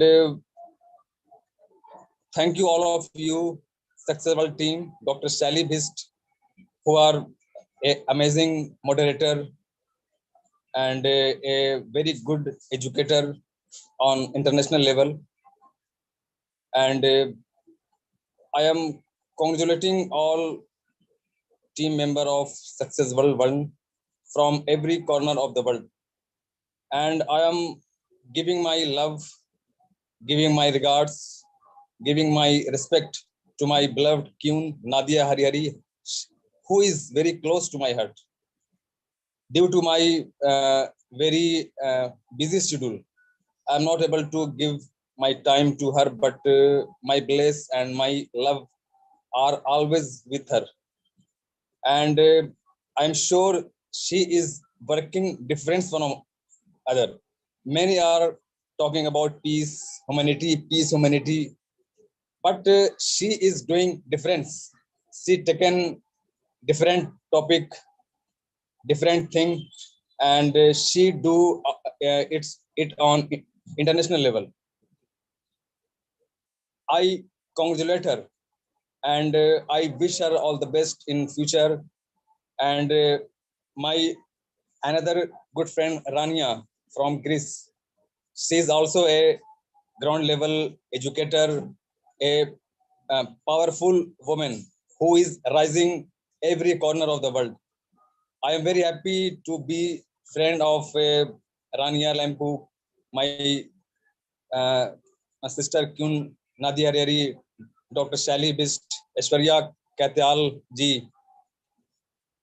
It is very good to discuss about women, but we should respect from depth of our heart. We give them responsibilities.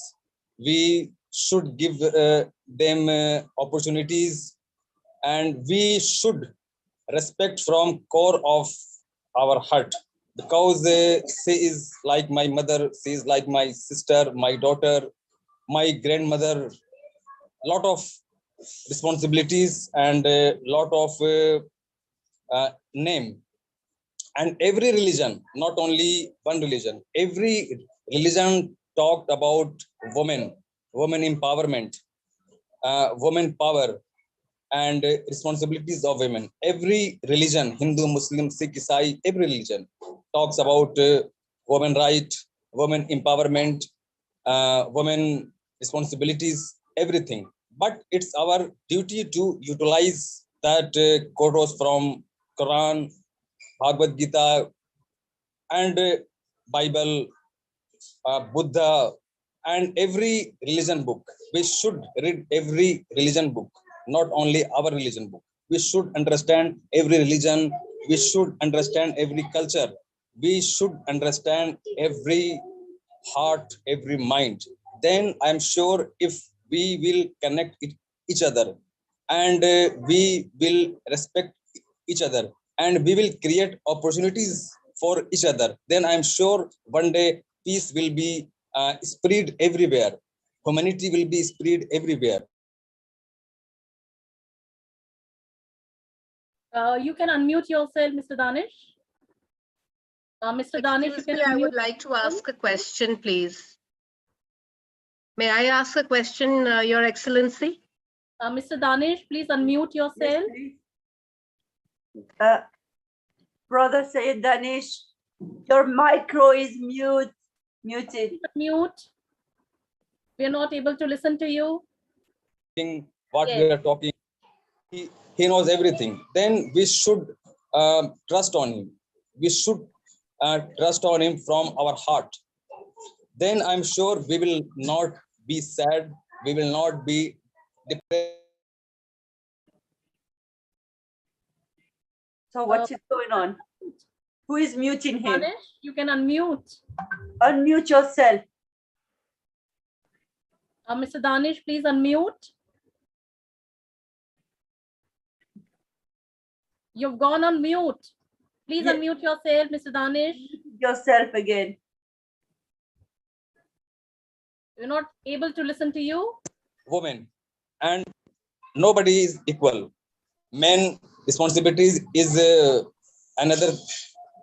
Women responsibilities is another. They are two wheel of a cycle, and if one wheel will not work, then cycle will not run. So so we should understand each other. We should respect each other, and we should trust each other, because trust is very important thing. And every relation, like brother, sister, friend, wife, husband, or anything, every relation depend on trust. And trust is very important thing. When we lost our trust, then our relation broken, misunderstanding, and lot of problem. So I'm sure my sister will do another webinar like this, like on friends, on sister and brother, on father and mother. I'm sure she will do, because I read her mind, and sometimes I feel that she has my mind. And my Rania, she always smile. I really feel happy when I depressed from my work or anything. When I see her, I feel very happy, because she always smile. Really, it is very important. We should smile in every situation. When we are sad, then everything will be negative. So I am again very thankful to all of you. You participated from every corner of the world, and I am very grateful to my sister for giving me opportunity to speak about men and women. Thank you so much, Dr. Shali. Thank you so much, Brother Sayed Danish. You are just an amazing man, and I read your heart, I read your aura, and I love the man of love that you are. And I am proud to have a brother like you. You said something very interesting. You said a woman is holding this baby during 1 month, 9 months within her. So can you imagine all of you, when you are suffering, when it's very hard for a woman to hold a child of during 9 months, and then to have a difficult delivery, and after the delivery you are just happy because it is something that is amazing to you, and then you are thinking, my gosh, I suffered so much, and one day this boy will not respect the woman. Maybe this boy will beat women. Maybe this boy will rape women. Maybe this boy will make atrocity to women. And in the other side, if it is a girl, I will say, my gosh, she will grow up without education. Her destiny is to get married, go to a man's house, and be submissive to him. What is the interest of giving birth to the children like that? This is why it is important, before to understand the mother, before to understand the woman, you have to understand the mother. That is very important. You can't even imagine how it can be painful, physically, emotionally, to give birth, and to see to see that our children who became now men, how they are treating our women, our daughters in the world. You understand now? So I want to thank you very much for saying these kind of things. And I'm just emotive, you know. I am a mother. Forgive me. So please, Dr. Alka, you wanted to ask some question, please do it. Thank you, Brother Sayed Danish. I love you from my heart forever. Yes, I do. Thank you so much, dearest Queen. I want to ask, fantastic sharing about the role of men and women. Now, when we're talking a lot about women being empowered, but then at the same time, how to deal with these empowered women is not really happening. So then there are clashes. So how to deal with that? And then there is a verbal battle of wits, verbal battle, ego clashes. So how do you think we can deal with all these? If someone can give me an answer to this, because this happens a lot. We empower women, but then we forget how to live or how to actually deal with the empowered women. So what is the solution to that? Excellencies, I would like to ask. This is really interesting. So, this is really Ambassador Syed, Ambassador. I love your question, Dr. Alka. You know why? This question is very interesting because yes, we are empowering women, but when we empower them, most of the time men are feeling in competition with us. And also women are feeling in competition with us. So being empowered, yes, but it's costing us so many things. So I have seen that Maria Maldonado, she is raising her hand. So probably she wants to, no, she's, Maria? You want to ask to this, to answer to this question?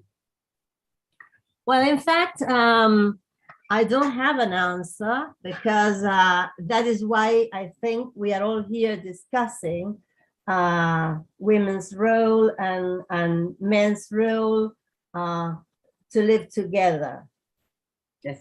I do believe, and I make mine your words, when you said that we had to speak from our heart and that we had to live this empowerment at home, because in that way our children would learn what they live and not what we tell them.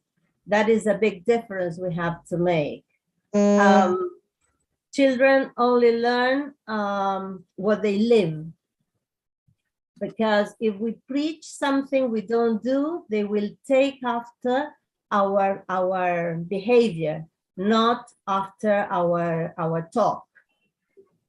In that sense, I guess that women, in spite of being the ones who are weaker, really are the responsible many times, because our daily discourse and our daily behavior is what shows children what they should live like. And that is why it is important education, and we have to contribute from schools and to help children live that difference, that women's empowerment and their role being respected in the classrooms routines as well. There is a long way to run yet, so we are going to face many difficulties, but we have the tools. At least we have the basic ideas to start working at it. I've heard men here speaking about women very well, and that shows that they have learned quite a lot. Let's hope that what they know in their intelligence mind becomes part of their emotional intelligence as well, and they behave in the same way they say we should behave. Yes, and the same happens with women, because many times we claim that we have to be respected, but in our everyday behavior, we don't make men respect us. Sometimes we accept certain rules because they are stated, and not everything that is done by everybody is right. Sometimes we have to break stereotypes and start changing rules. And that is something I take from Queen Elizabeth, who said that if we want to change things, we have to start by changing ourselves. So it is us who have to kick the bucket. I mean, to change things and to break stereotypes and claim our rights. Sometimes we will be successful, some other times we won't. But failure is a step forwards towards success. So we have to try it. Yes, that is my opinion. I mean, I guess most of us agree on that. And the basic thing is to be aware of the fact that we are not competing. We are trying to build a world which is better together with men. We complement, we don't compete. Once we understand that, the extremes and fanatisms will be left aside. Because many times in my country, for instance, feminism is strong, but they see men as enemies, and that is not true. We should live together and come to agreements. If we try to find a way, we are going to build bridges, and that is what we need in order to improve our understanding. No, it is not as easy everywhere. I know that there are places where women are still waiting to be considered, and that is something we should work on together. That is the benefit of being a global community, because we reach everywhere. Now we are meeting from many different places and we still can communicate. Well, let's try to get our message through to the places where it is more necessary. I don't know. Thank you, Maria. Yeah, I think she very well she put it, especially that we need to be a voice and we need to keep our self-worth intact. If we only accept something which is wrong, then who's at fault initially? It's us, we women. So if we need to keep our empowered feeling going strong and not to actually compete, I'm not even asking that. I'm not saying that we're competing with men, but what I'm saying is that men find it difficult to deal with a woman who's strong, who's powerful, who is taking the lead. He cannot just take it, you know. I mean, he starts feeling unsettled, he starts feeling jittery, and then he tries everything in his might. I'm not saying that for all men. I am just saying that there are lots of men like this, who are not able to see the success of a woman, and they'll try to put you down. And why should we go back in time? I'm talking about these 2 years of the pandemic. These last 2 years, even online, I have seen this myself.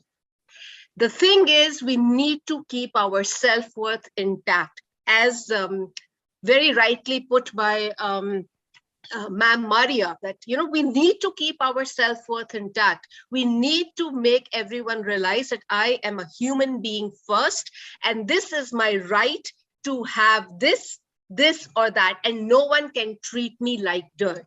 Because this is still happening, my friends. We're just talking about it, yes, but it's a good time to actually voice it out. These 2 years, I'm not talking of the times gone by. We're very aware now. All of us know about rights and, about our duties, everything. But these 2 years have often also seen lots of things, and we still need to talk about those. So we hopefully will be talking about that in our, our discussions during our discourse. But yes, we still need to work on this, and there is still a long way to go, miles to go yet. But yes, we are trying, we're getting there. The action has started, but it needs powerful men and women. It just doesn't need people who don't voice it out. So when we voice out some kind of a thought, when we voice it out, we're giving power to our intentions by voicing it out. And this is what we need. Unless we say it, nobody will know. Nobody can dream about it. We need to voice it out. So this is my thing, that to deal with empowered, be it an empowered man, be it an empowered woman, we need to accept that, all right, this is the place, and maybe the person needs to learn something from me where I am good. That is why I say that everyone is unique, unstoppable, unreal, and ubiquitous. And once we start believing in this truly from the heart, no one can, unfetter us. No one can, make us feel that, oh, I'm a good for nothing. So really, if we really need to bring this change, like Queen Elizabeth, Maria said, we need to start from ourselves. So thank you. Yeah, it was good. It was on my mind. Thank you so much, dearest Queen Nadia, dearest Sister Nadia, for giving me this, letting me have my say here. Thank you so much, sister. I believe that we have 2 men from 2 different countries, one from Ghana, one from Cameroon, and we will start by Celesta. He wants to answer to your question. So let's hear to our brother Celesta from Cameroon, and then we can go to our brother Emmanuel from Ghana. So please. Awunwa Celesta. Good evening, everyone. Good evening. And it's my pleasure to be here with you today, and I thank Queen Nadia for the invitation. I don't know, maybe she knows that I have something to say. That's why she invited me to, and I am very grateful. And I just want to contribute for the sister today, because for me, what I have to say, I'm waiting for my day tomorrow to speak about it. Just want to contribute for the question of the sister who asked how to empower a woman. So my contribution for it is, as the sisters say, about education. Education is the first and is the best, because when a woman she's educated, she will know her right. She will know, she has many things to know about herself, about to do things to empower herself, and also agriculture is good also to empower women about agriculture, and also when a woman know her right, there are things that cannot happen to her. She will know how to defend herself and about like many things like child marriage, sex harassment. Who I will talk tomorrow. This they need to be empowered about all this because this happen to them every day in life, in society, and some women, they cannot talk because sometimes it happens, it's a family member, sometimes it's they're surrendered and they cannot open their mouth to talk because sometimes it is like a taboo. Sometimes also, even if they talk, they don't have a voice. Nobody will hear them. They don't know where to go and talk. They don't even know where to go and complain. They don't know many things. So this is what I have to add for to the question of the sister. But thank you again, all of you, to be here today. And thank you, Queen Nadia. What I have to say, tomorrow, by God's grace, I will speak about it because I have many to speak. Tomorrow. This is true. And thank you for participating because the answers of everyone are important, before we go to our brother Emmanuel and just to answer to this wonderful question that our sister asked, when we empower them, after that, we have some problem. This is true. From where this problem, I believe that problem, when you were blocked and prisoner, years and years and years and years, and you grow up like that, like in a prison, and suddenly you are empowered. So you are developing what we call the superiority. And this is how women become very cruel with their husband, with their son, with their men and around them, because she feels suddenly that she has the power and she feels this superiority. It's just a complex of superiority that put her in this position. And we have that problem with our women. I have seen everywhere, not only in Europe, when you are giving too much power to a woman, there is abuses of this power. And she is very cruel with some men and with her own, the other woman. That it is true. So this is why we need to empower not only women, but men. And we have to go slowly, a process of evolution. I believe that I have answered to our sister, Alka. And now we can go to Emmanuel before our sister, Dr. Shelley, continue, our wonderful moderator. So let's listen just to Emmanuel, what you have to say, and Shelley will continue. Hello, and Hello. Greetings to everyone from Ghana, to everyone in different time zones across the world. Thank you very much for this opportunity. I would like to share my opinion on our sister's question. I would like to liken a woman who has been empowered to fire. Fire is a good servant, but can also be a bad master. Why am I saying this? When a woman is empowered and she uses her power against others, she uses her power against men, it doesn't achieve the goal of empowering the woman. I think it's rather going to help if the woman uses her power to bring men together, to bring men closer to themselves, to make men feel safe, and not abused by the power that they have, it's going to take away that fear factor in men when it comes to empowering women.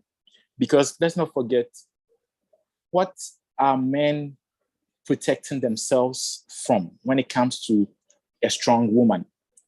Men are aware of the strength of every woman, but they don't know how to deal with that strength. They don't know what is coming to their side.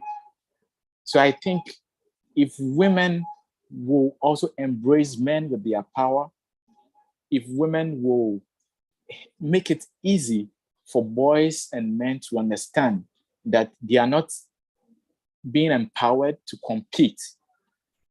And it's up to us leaders to take away some of these barriers when it comes to comparing man and woman, when it comes to judging, because we all have our unique potentials, both men and women.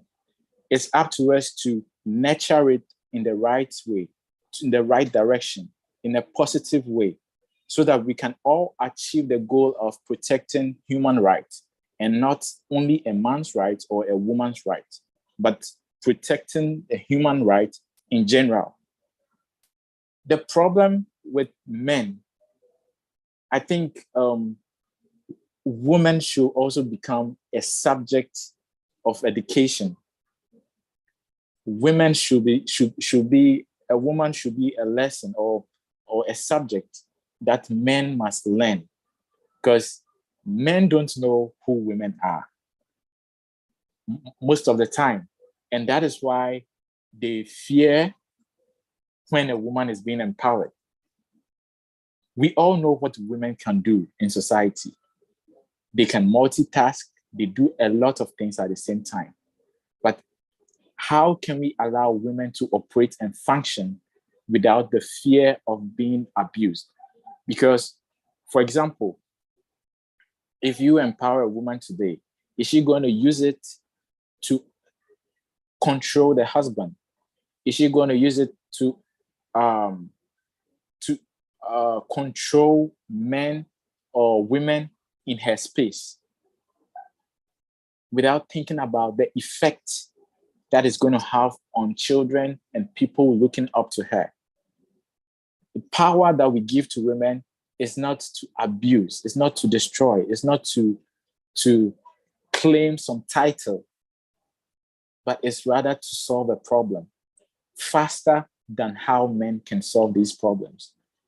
So what I'm suggesting is men and boys should be educated about women, should be taught who a woman is. And also women who are being empowered should be taught how to use their power, how to keep their power in check so that it doesn't end up destroying us all in society. This is the little I have to share on the sister's question. Thank you. Thank you so much, Brother Emmanuel. Please, Dr. Shelley, if you can continue. Thank you, Brother Emmanuel. I could still see Aishwarya wanted to speak something. Aishwarya, just quickly speak up. Yes, I won't take much time. I just wanted to add to what Ms. Maria spoke. She raised a very pertinent point about feminism, that how feminists are seen as men-hating females, which is such a big misconception. Because what feminism is all about is actually breaking of that hierarchy of seeing men as superior than women. You know, and what's the problem of this whole, the thing that there is so much of inequality, gender inequality, men have, it's because we are living in a, system that is through and through patriarchal in nature. So it's not men who are troublesome, it is the system that we're living in, that is patriarchy, which has certain set of rules, certain set of roles assigned to both men and women. And it does not take into account anything that comes in between, other genders. So, it's not that only female are suppressed, females are, at the receiving end, even men are, because they are conditioned to behave in a certain way, which can lead to a position of privilege, but it can be very suppressive also in terms of emotions, because they are, they're expected to be perfect at earning money. They have to be in their masculine, sense all the time. And, they're not supposed to have soft, that this softer feminine side of them is suppressed. So, I see patriarchy as the trouble. And the interesting part about culture, about, the culture that we have, patriarchy, that is largely patriarchal in nature. Culture is dynamic. It can be changed. If you look at history, we have come a long way, but it was only possible because voices were raised. Not in the sense of fighting, but yes, in terms of bringing a change. So, if you pick up the history of feminism, there were so many women who fought for right to vote. That is how it all started. Though, the initial, the beginnings of it were flawed because it had racist issues, but then this is how it all started, and nothing was served to women on platter. Efforts had to be put. And then, several waves came up. First wave of feminism, second wave, third wave, fourth, and different issues. We women together, collaboratively, we kept addressing them.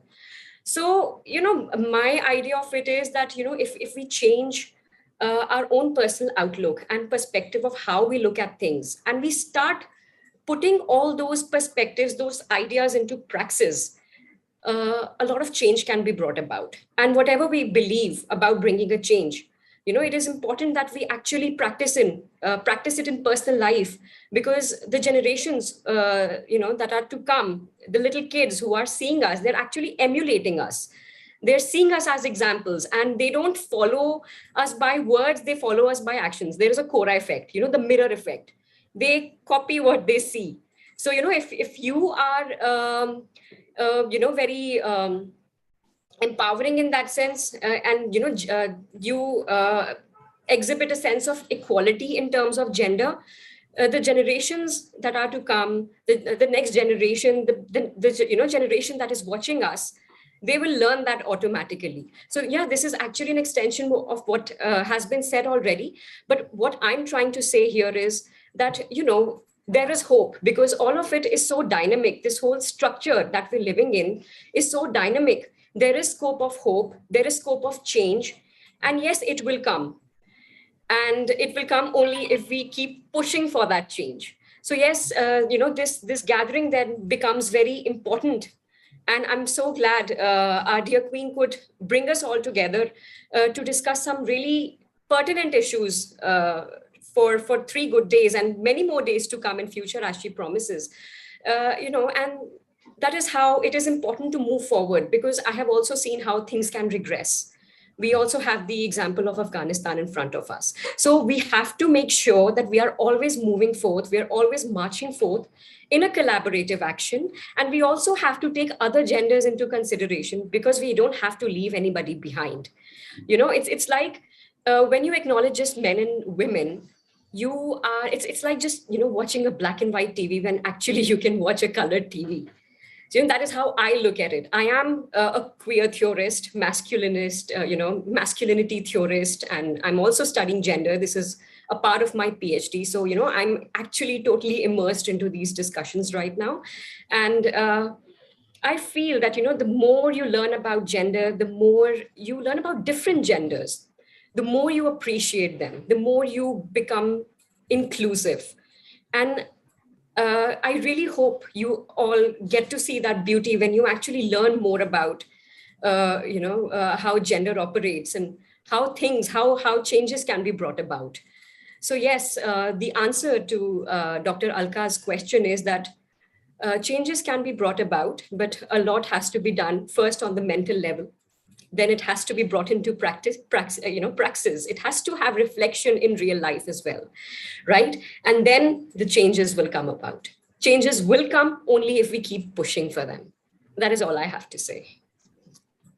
Well spoken, Aishwarya. I believe this was the strongest question, and I believe each and every woman who is sitting over here has something or other to speak about it, because it's a wonderful question, and I believe everyone has got some good thoughts over it. My last Dr. Shanti, you can just unmute and just speak before I invite the next speaker, because we are running short of time also. So yes, over to Dr. Shanti. Yeah, already spoken well, Aishwarya ji is. Thank you, Aishwarya ji. Many of us covered Aishwarya ji. What I want to say, Aishwarya ji already spoken. So I'm listening, and of course I want to add some more points. Here I want to say, brothers and sisters, like that I am see my society, brothers and sisters. So most of the people want to see in our eyes what approaches is most important thing. Mainly, I want to say another most important thing, gender equality. I want to, because my grandpa is my main role model.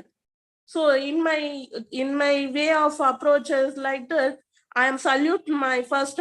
I want to thank my first man. What I am see my society, I want to salute man. And then of course, you women want to gender equality means dressing sense most important thing in our society, because man only pant shirt like that, totis like that, similar 2 to 3 dressing sense, but females approaches many dressing sense like expose them, like dressing sense expose is not a good way. I want to tell more thing in my content. Dressing is secondary thing. First, what I want to approach, my sense is important, my character is important. So many females are doing dressing sense inappropriate way. I want to this thing I want to blame like that. Women's law or mother also approaches like girl child is their doll like that. It's not a good way. We are the. Please unmute yourself, Dr. Shanti. Yeah.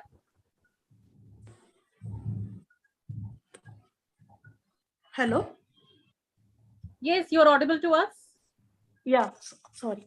Okay. So most important thing first is dressing sense is most important thing, and we are first proud to say we are mother. We are the generation making. So we salute them, and not an children or child is not a luxury thing. First, we must take another generation. We must take on to the good society means first we must correct it in our way. And once in children or child making mistakes means surely punish them is most important thing. Not a doll or luxury thing is the child or children. So please or kindly request, if anything mistakes means in child in budding, like a budding is most important thing. In part, budding culture is most important thing. So in the mold stage, we must have good character taken in the charge we make. It means is easily good sculpture is formation is absolutely is marvelous. So first, I want to thank my dear brother, and I want to children and child is not a luxury thing. We must going to the another generation, and we want to forward them to the good society. So anything else mistake means or good approaches means we must surely first one is punish also is important, and good means we must salute also is important. So thank you, and I want to thank Aishwarya ji also already spoken well. Thank you very much. I think we should thank all empowered ladies over here for giving the befitting answer to such a powerful question over here. A big salute and applause to all the empowered ladies over here. But one sentence only I will speak over here, that diamonds are found in the deepest core of the earth. You have to dig hard to take out the diamond, and diamonds will always shine. You know, a woman cannot be suppressed, depressed, can never be demotivated if you are talented. Okay, come over all obstacles, come over all these obstacles of your life, and you will outshine. Because see, if you are talented, nobody can stop you, because you are unstoppable. If you are talented, you will rock, you will shine, and you will always be the radiance of this earth all around. So I think without wasting the time more on this, because we are running really short of time, let me call the next speaker of the day today. And my apologies to Dr. Augusta Elizabeth Corona. I will be calling you next, but I think Professor Dr. Ambassador Mehreen Mia have to leave for some emergency. So I think I will call our special guest, Professor Dr. Ambassador Mehreen from South Africa, to unmute herself and would kindly give her speech on empowerment. So over to Mehreen. Warm welcome, and we are eager to listen to you. Thank you very much. I'm hoping that I'm audible enough, and thank you for accommodating me sooner. So thank you, Queen Nadia, for this amazing platform, and to everyone that is this platform. It's amazing to hear everyone's viewpoints. I think we all will keep learning from each other. I'm sorry that I have to bring myself forward, but it's just here in South Africa today is Human Rights Day, and I am a guest speaker at the radio program in about 15 to 20 minutes. So I need to be there on time for that one. But, you know, just in terms of, I could have prepared a whole brand speech for today, but I think everyone's covered a little bit of everything. But the couple pointers that I'd like to just pick on is one question which I'd like to ask every single person, whether you're male or female. And that is, does your gender define you, or do you define your gender? Because if you want to talk about gender inequality or gender equality, what exactly does your gender define for you, or you about your gender? And I ask that purely because if I go back into my own lifespan, I look at my own example, and I always teach from my own example, because I believe your life's experiences are your best lessons you can teach from. If I look at myself, I'm an only child, and when I would walk into any aisle to buy any of that video that was shown earlier, because I saw myself there, I walk in an aisle and I love a truck, and have come up to me and say, "But that's full." But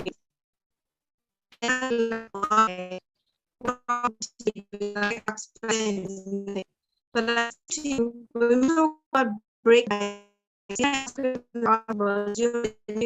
you find your genders, because yes, the is your bias, but ask yourself right now whether you're male or female, the bias that you have created and allow yourself to, because the bias you have within yourself have to be broken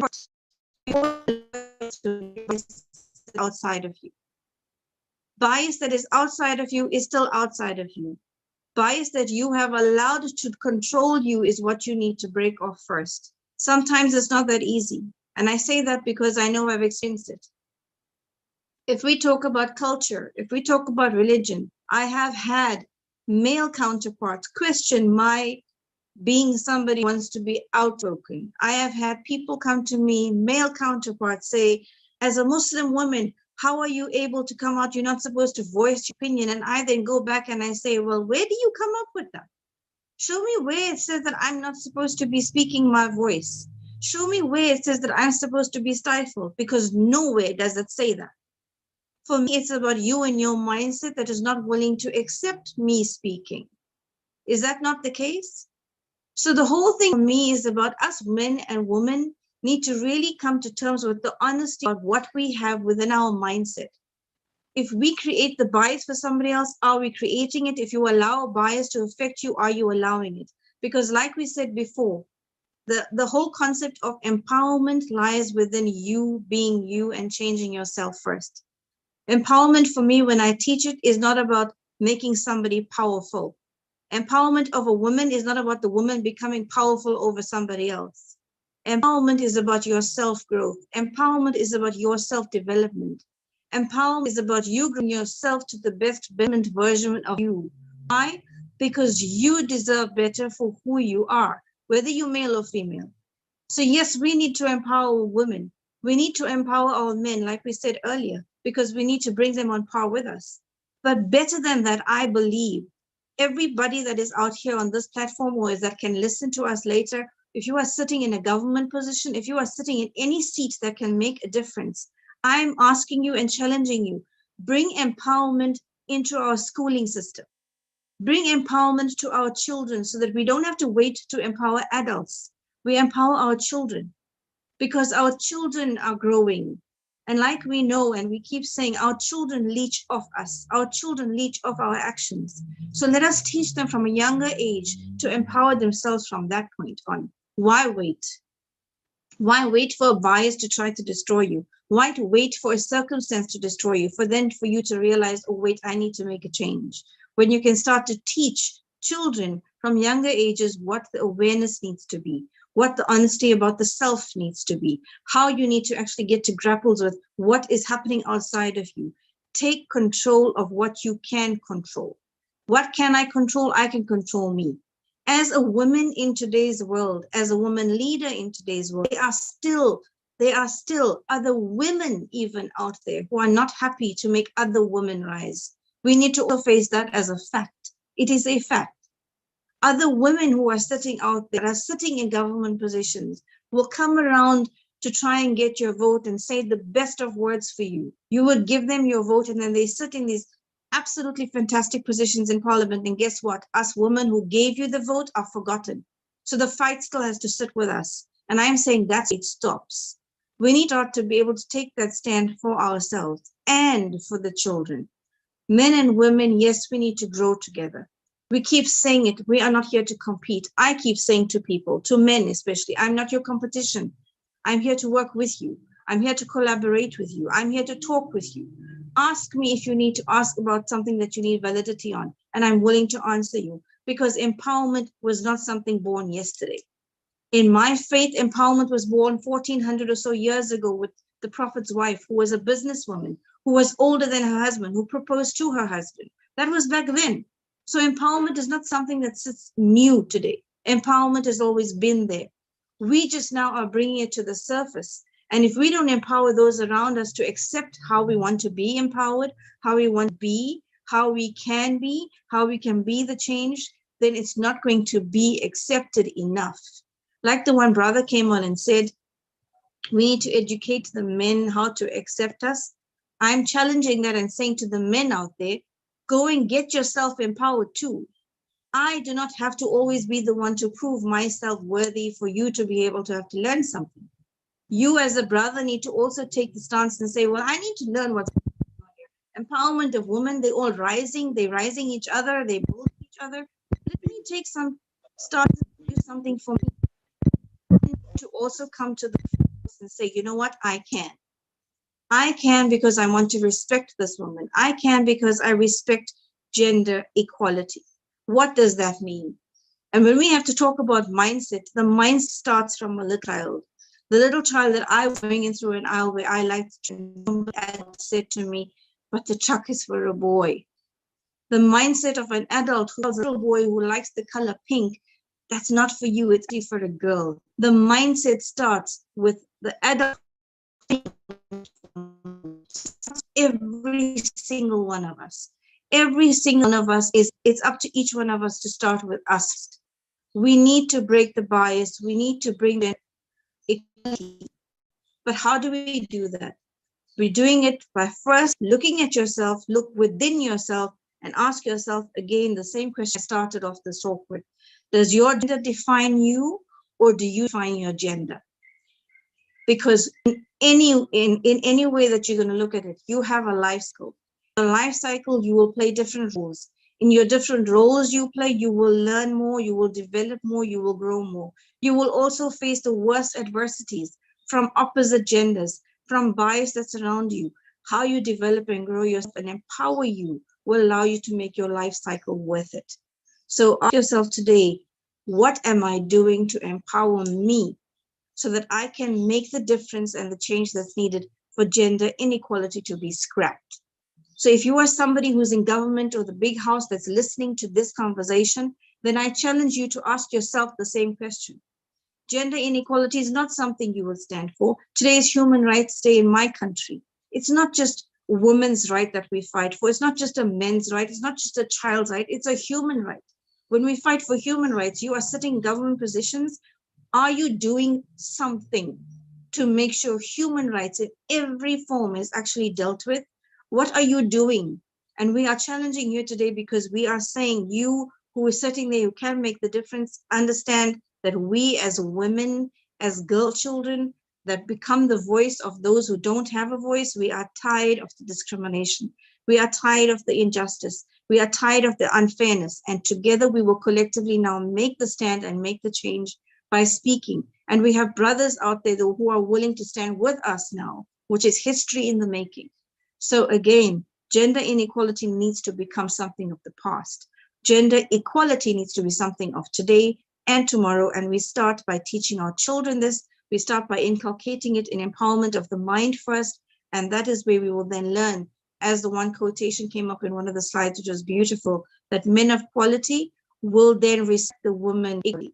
But I want to end off with one quote by somebody that's absolutely phenomenal.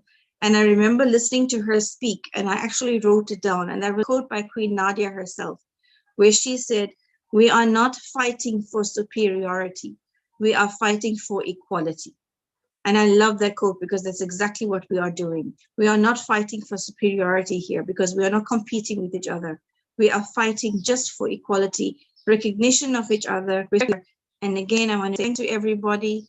Thank you for the platform. Thank you to every single really, really make change and we make a better life for everybody in humanity. Thank you again. Well, that was the power-packed speech, Professor Dr. Ambassador Merin Mia, and you have concluded the speech with the power quote. Yes, we are not there for any superiority. We are here for the equality. And yes, of course, the correct point you added over here is when people are sitting at the government offices at the high post, what are they doing? We have to here find, we have to here fight for the humanity, not discussing anything for the men or discussing anything for the human, but what are we doing here? Because humanity, to work for the humanity, that should be the challenge and that should be addressed.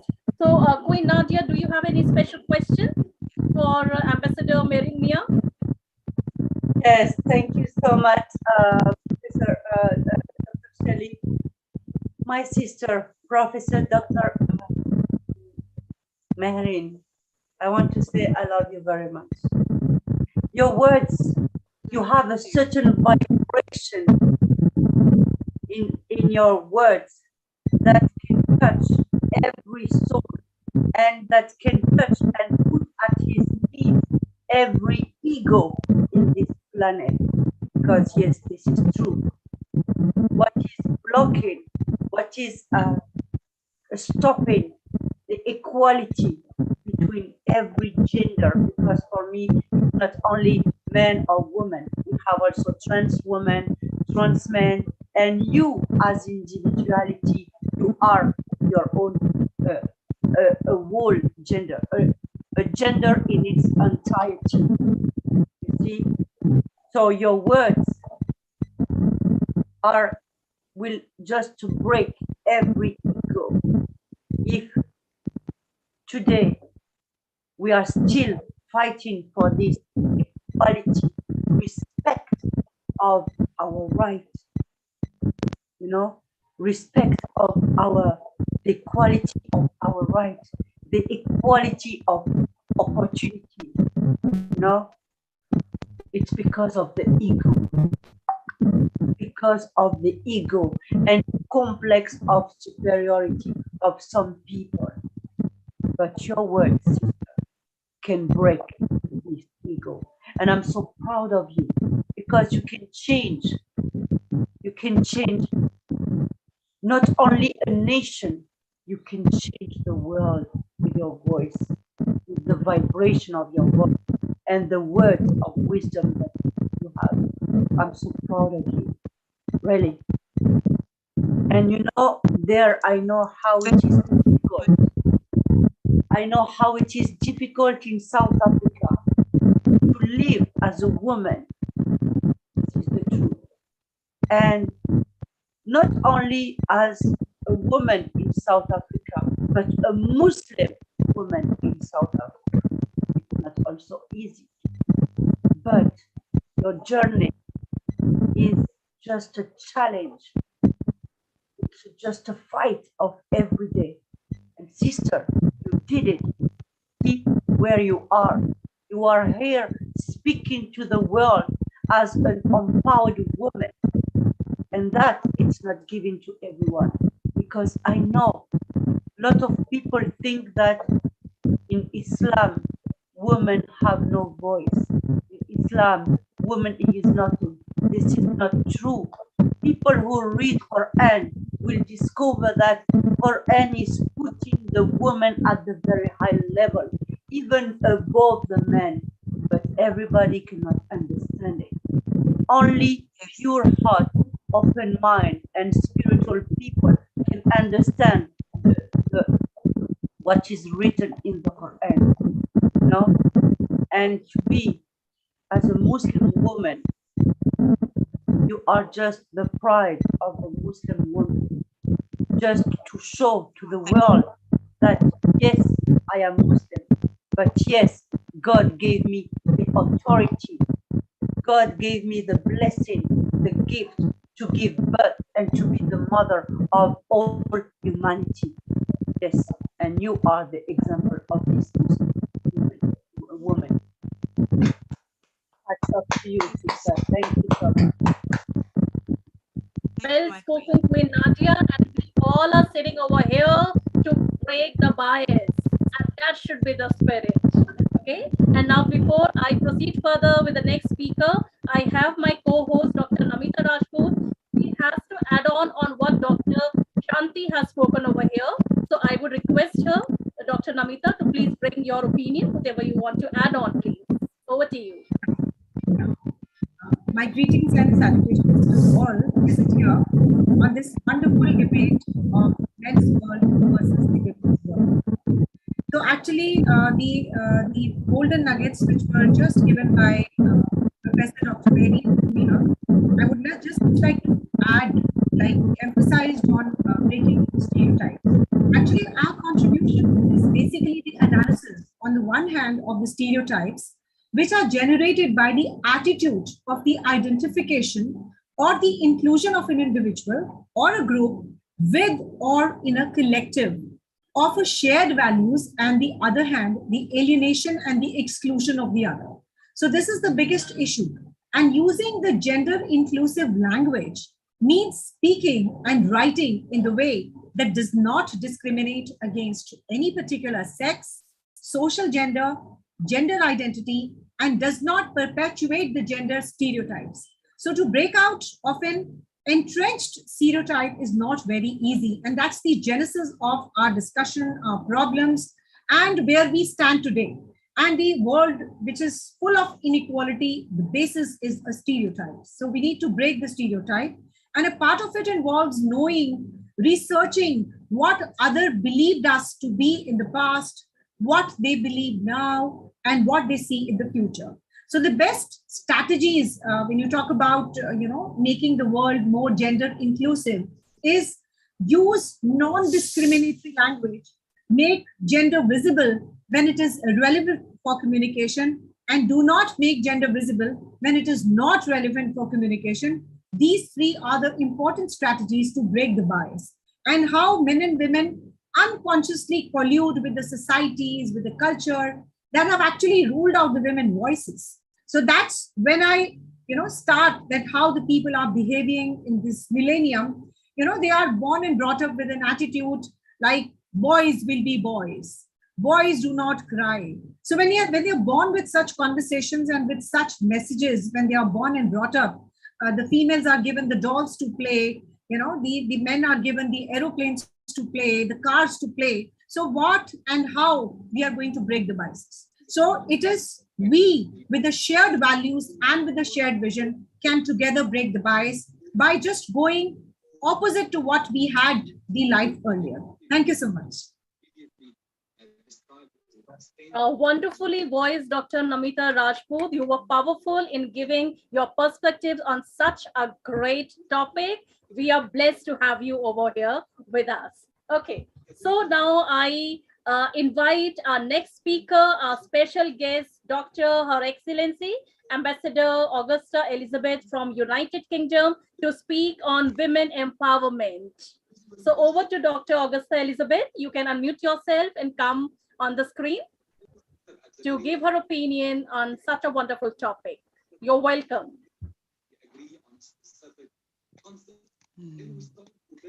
Good afternoon, everyone. Good morning where you are. Good evening, everybody. To all our esteemed guests in this platform, I stand on existing courtesy of the pioneer of this organizing event and Success World One, and our dearest Queen Nadia with a heart of gold, for giving me this opportunity to speak about empowerment and education as the key to all social issues. What can we say about empowerment? Lots of speakers have discussed issues on empowerment. They are all valid and they're all vital. Empowerment can be grouped in groups, and empowerment can be an individual. So process values of voluntarism, solidarity, compassion, passionate, generosity, bring a girl child in the community as a scout or a boy scout to create change. So together, they can draw on collective power, a magnitude they could not access as individuals due to barriers in girls and women often face on society. I just want to speak a little bit on a subject. My name is, I can just go back to, my name is Dr. Augusta Elizabeth Cisse.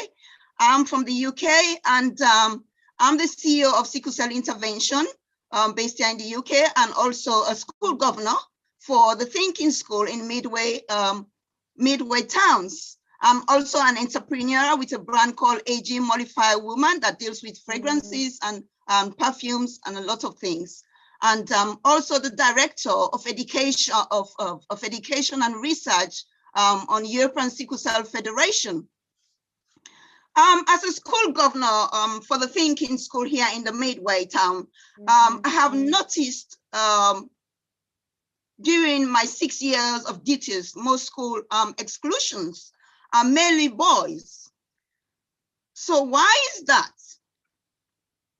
One thing I'd like to say, we need to groom our boys in the best possible way in terms of peer pressure in drugs. Most of them are excluded from school because of challenging behaviors and at school as well.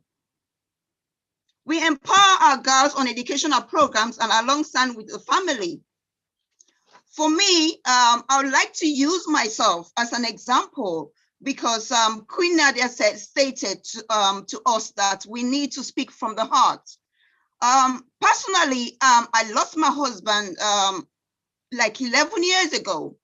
And mainly at that time, only the qualification I had was only a higher diploma in health studies. And I have 2 girls that are actually raised by myself after his death. So it was quite a journey. And by that time I was working for the Midway Council. However, they made us redundant. So I was left in that pool and had to pick up myself. So we have empowerment in individual and empowerment in groups. For me, I'll say it's an individual thing. I'll have to use my own self. I had to go back to university to empower I empowered myself in so many ways. And I did my BSc in public health with my 2 girls alongside with me. I have to drive a long way to attend lectures. After my BSc in public health, and I did also my master's in public health, which I have to be driving like 2 hours for lectures. And by then, my daughter, I have a younger daughter who is 15 now. But by the time the dad passed away, she was only 4 years old. So it was a burden on me. And I actually empowered myself to go back into education, because I think that's vital and that's the key to any successful social entities, really, in a way. So I empowered myself in as much to go back to school and be a public health consultant. Not only that, to have a brand of my own, to have another organization running as a CEO as well in sickle cell disease. And also I've written books in terms of public health and sickle cell disease as well. So these are the issues that we got to look at in terms of gender-based qualities as well.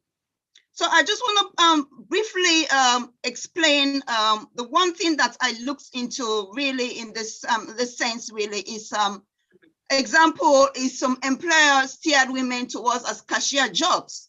And mainly what I'm trying to say here, mechanics. Come on, everyone, you can see that when you go to the mechanical place to do your car, you can just see like all of them are mainly men. So why are women not, engaging in terms of roles like that? Why? Why are they not engaging in terms of roles like that? Because mainly most employers basically just give a comment like, well, we don't employ women because they don't understand. They don't know anything about it. They don't understand. How can we, this is just, but I class mechanical situations like that as a social educational institution, because it's not secret that most of our mechanics are men. As parents in society, we have a duty of care in governing our men, in grooming our men. We must note that all our empowerment starts from the home. If your child wants to be a mechanic, for example, why stop her? Or mostly certain prompt people just want to educate choosing another career path. Or mostly it comes from the home, because we actually learn to embrace, we should learn to embrace social change in education from the home.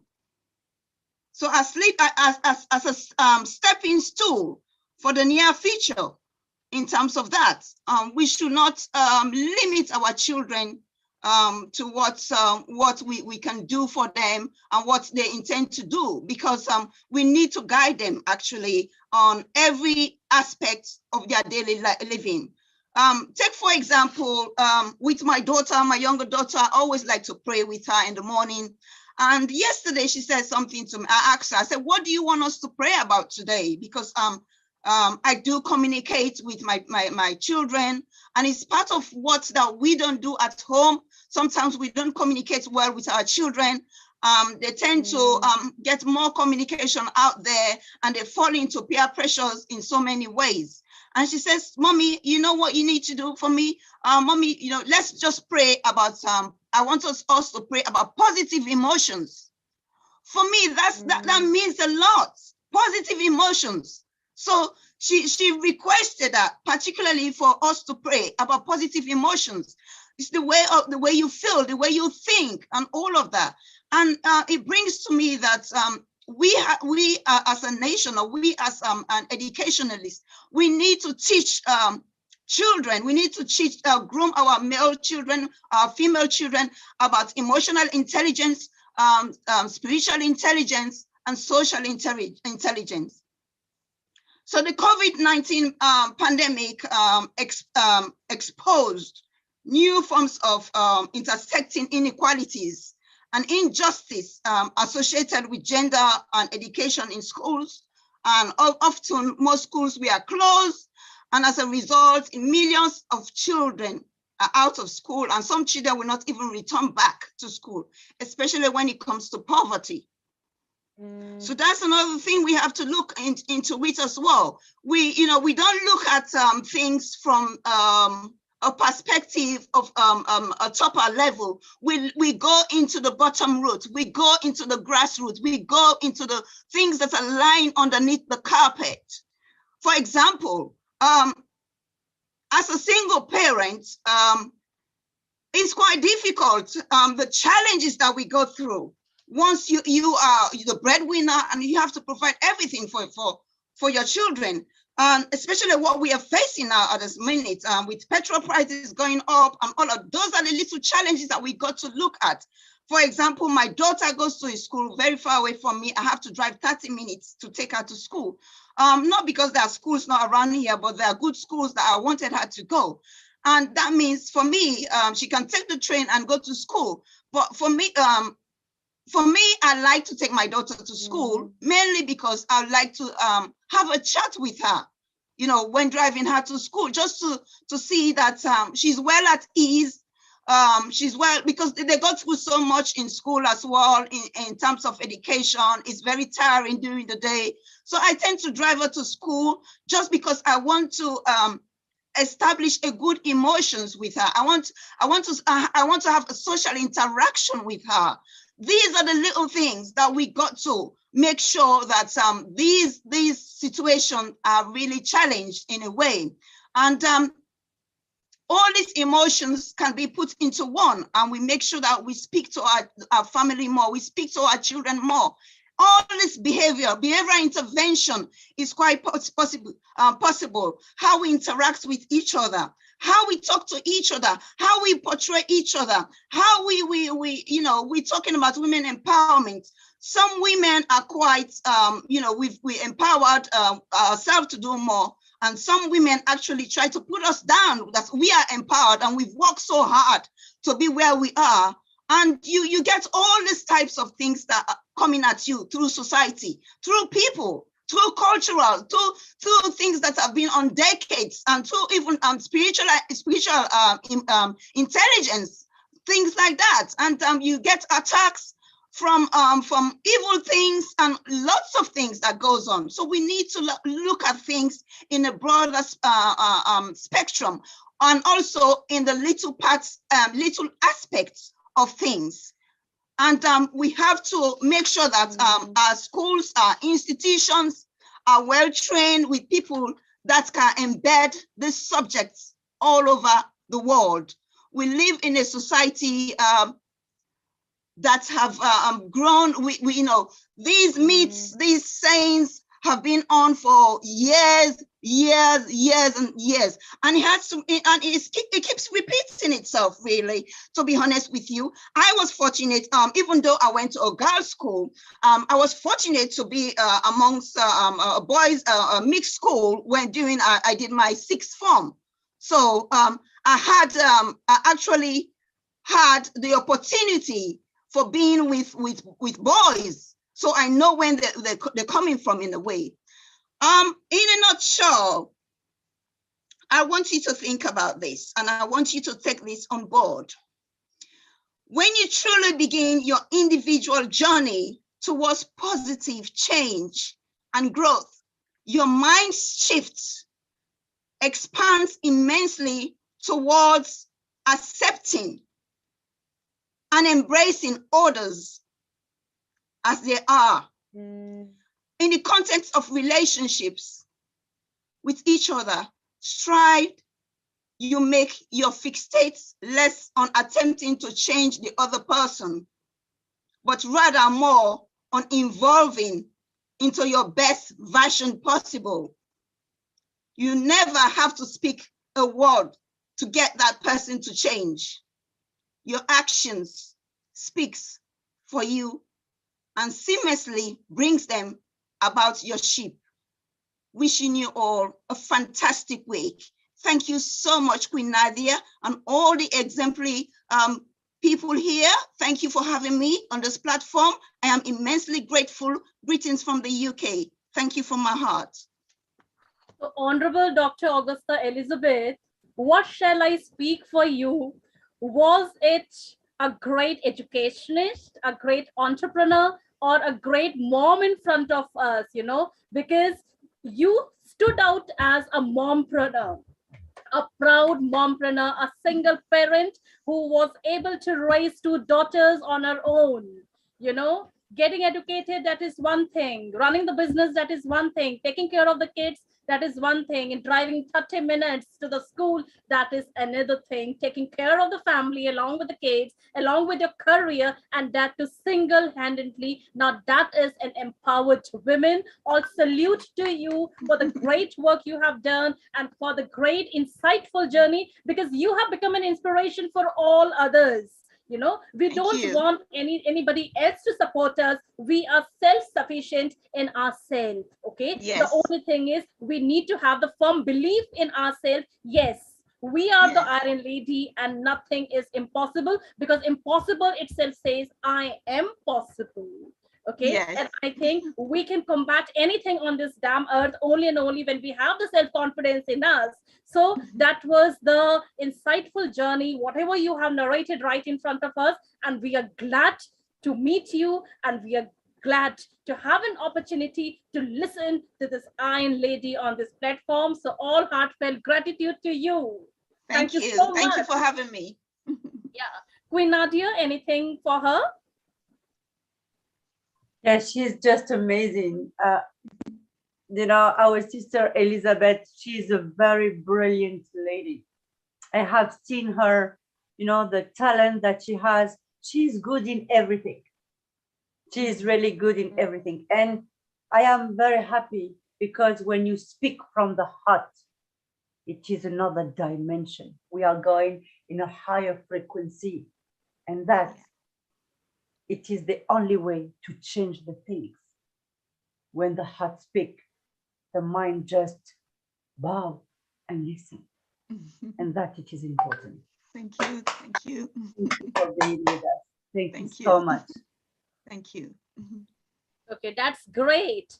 And now, ladies and gentlemen, I present before you an empowered woman, an empowered scholar, a beautiful partner in crime with me. I present before you a beautiful co-host, and that is none other than Aishwarya Katyal. So over to Aishwarya Katyal. Please take over the proceeding and take the debate session ahead. Thank you so much, Dr. Shelley. You are always such a pleasure to listen to. And if only I could have half the energy as you have, brought to the platform. Since I see that we are quite hard pressed on time, we will now quickly move forward to invite the next speaker, and that would be Ambassador Noor Ahmed from Bangladesh, who would be speaking on gender gap, parity, equity, and equality. So I welcome you, sir. I hope you're there in the meeting with us. Please Yes, unmute absolutely. yourself. Yes, I unmute myself. You can hear me? Yes, absolutely. You're audible. That's great. Thank you so much for giving me the opportunity. And I would like to give my heartiest gratitude to my sister, Queen Nadia Hariri. In spite of a hectic today, because there's some other official work in my office and some other auditorial activities. Anyway, move on to today's topic, and I'm very much excited to be here. Even I'm very much honored to be here because I have learned so many insightful discussion regarding the several topics of gender equality. And yes, I'm just focusing some of the portion of gender equality. Before that, I also, as you all know, that almost half of the people in the world are the youth, but the most shocking news is all about that is 70% of youth live in the poor countries. Look at this. If the youth live in the poor countries, they also face a number of things mostly the poverty. As you all know about discuss about the poverty, also main cause of the gender inequality. But think about this: not only poverty is responsible for that, but at the same time, some other responsible, like there's some traditional thinking, so traditional views, cultural views, some societal views, family views, even the mindset of the people views also affect the gender inequality. Why is gender inequality? Maybe you are thinking that the most of the underdeveloped countries they have been facing this kind of issues a number of times. But think about this: most of the developed countries still feel that women can be powerful. Women can lead the country. If I focus some of the countries, I have to focus on the Russia. I have to focus on the United States of America. I have to focus on the China and some other developed countries. They still believe that women can run the country, women can lead the country in all the world. Maybe some other perspective. Think about if I am born in the under middle class family, that I have what I face. That if the parents have the scope that they can do a study of their son or daughter, definitely parents will pay for the son education, because they believe that after the age, the son will taking care of all the responsibility for that. From there, the actually gender inequality creates. If you focus on that for the marriage perspective, you can focus that, always focus that women married, they have to go to the other family and they are not able to contribute their own family yet. This is another mindset. And another mindset is all about that only men have to have the responsibility to run the family. And if you think that this kind of things also, if I'm a man, I also feel the pressure, because if I lost my job, it would be a fact for my family, because I'm also the contributor. I can run my family as well. But traditional view and some other view and view not changes yet. There's a focus on that man is the ultimate responsible, and a man can be a ultimate decision maker of their family. So forget all these regular activities, regular topic. Focus on the brain study. I'm just doing some brain mind mapping study. I'm just focusing on that. There is some example like that. Man brain is bigger than women brain. Maybe men feeling very happy, but still there is some inconsistency, because the memory, the cell that is preserve all the memory in our brain, that is called hippocampus, and in that perspective, women hippocampus is bigger than men. So that's why women have a more powerful capacity to restore the knowledge, more powerful capacity to think. Even they can memorize some of the great memories, and they can implement these memories for their families as well as some other activities. Look, there is some difference. If you focus on, some of the questions, some of the dignitaries already asked that, what do you think, men or women as a meritorious student? My perspective, I'm focusing on the women are the more meritorious, because they have a courage, they have a passion to continue their education. But most impactful thing that if you focus on some developing skill, always women are there. But what about men? Men also focus on that. They will do some job, they will earn money, and they will lead the family. That's it. This is not all about that. But for the empowerment, for the skill development perspective, here also women also work ahead. But there is some in our office. Look, if you are women, they think that you can be less emotional intelligent than men. You can feel more emotional. That is another one. And I have to focus another one, that's men can work harder than women in office. Another perspective, newly married women, I repeat, newly married women can't get the job because they have a perspective of getting into the pregnancy. Even in official perspective, men can do dedicatedly their job because they have a responsibility to continue their family. Look, there is so much discrepancy and so much inequality. Even thinking level is still not clear yet. We have to figure out all these key notes of inequality. Think about, we always focus on women empowerment, women education, women enforcement. They can lead the country. We can inspire the women. Yes, of course. We also think about this, but we have to enlighten the man knowledge, man perspective, even family feeling, family mindset about the women. If we enlighten the man or the family or the society, even the country, the ultimate concept, ultimate opportunities will bring for the women. So I think in this perspective, what we have to do, we have to think about rationally, and yes, it will have to start from your family. Then you can think that taken care of it. But if you are not thinking about your family, if you are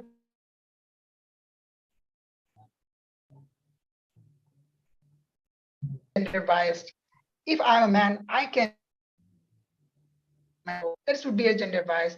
If you are not totally balance your work and your partner work in it at a time, it won't be equal, because equal means it's all about the balance of both activities. So why you are thinking about this inequality, women should do that, men should do that? Don't think about this. We have to do that for our world, for our development, for our sustainability. So I do believe that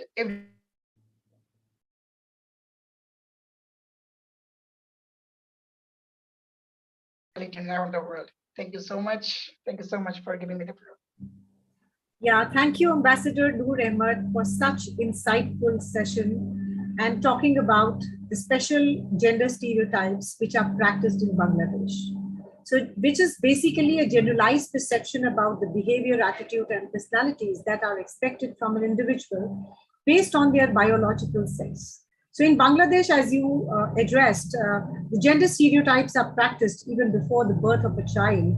You know, when a woman becomes pregnant, society is eager to know whether it is a boy or a girl. And after the birth of a child, male children are given the gender-specific issues, and even the textbooks in Bangladesh, they actually, you know, deepen these stereotypes through visual representation and linguistic sexism.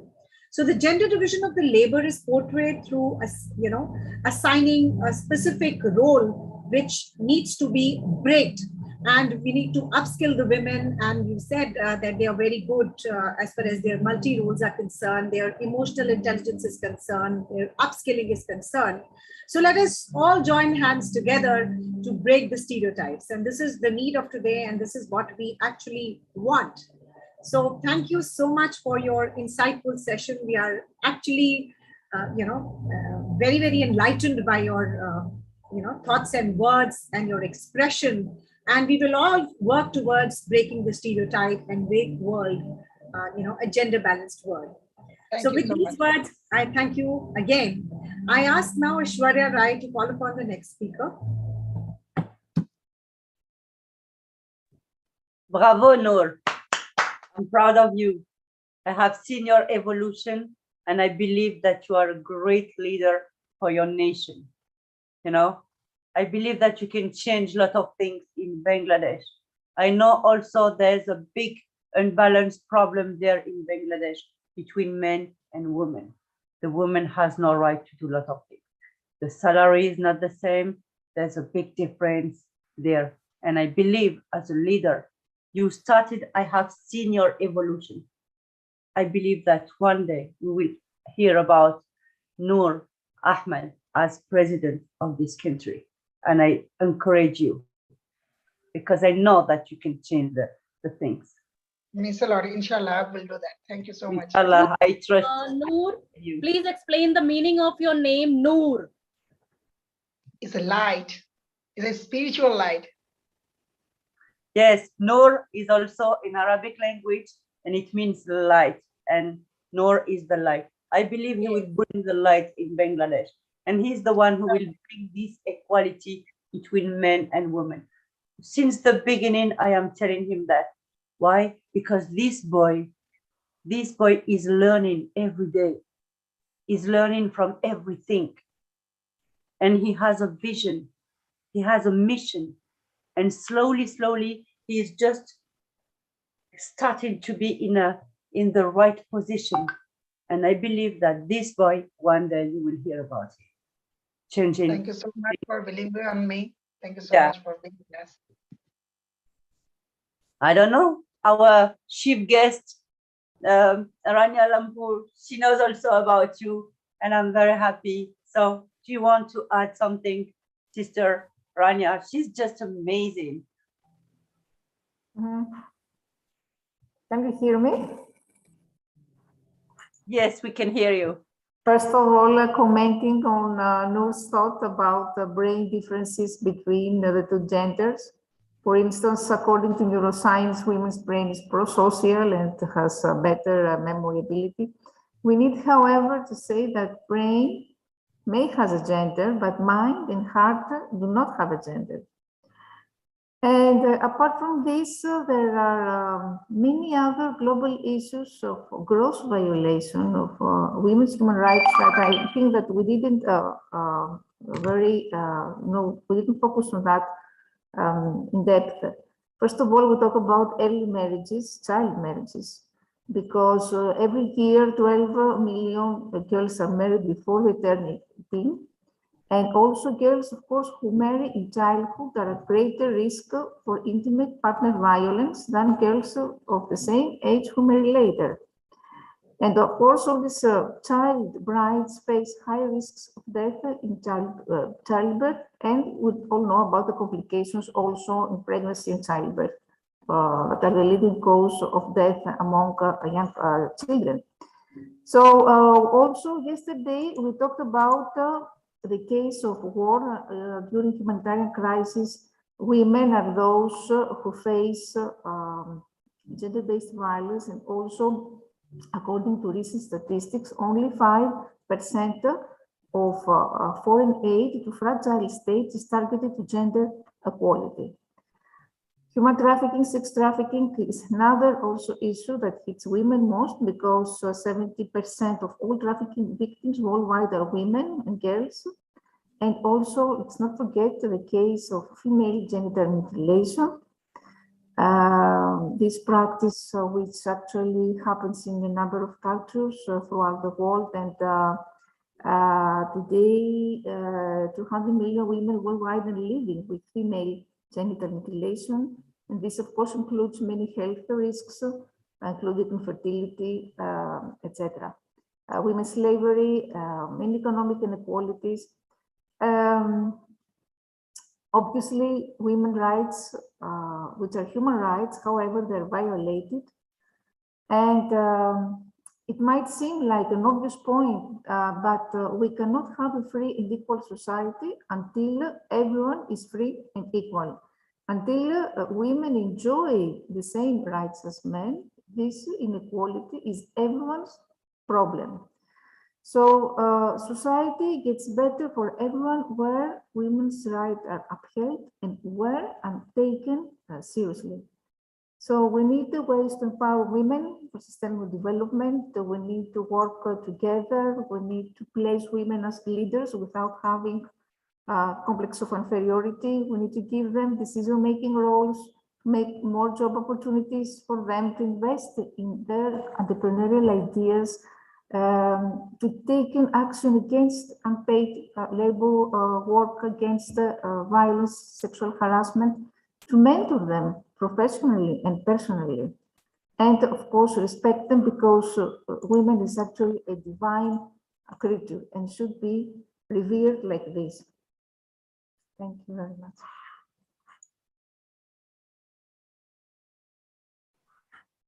Big thank you to our chief guest today, Rania Lampu. She's just amazing. Wow.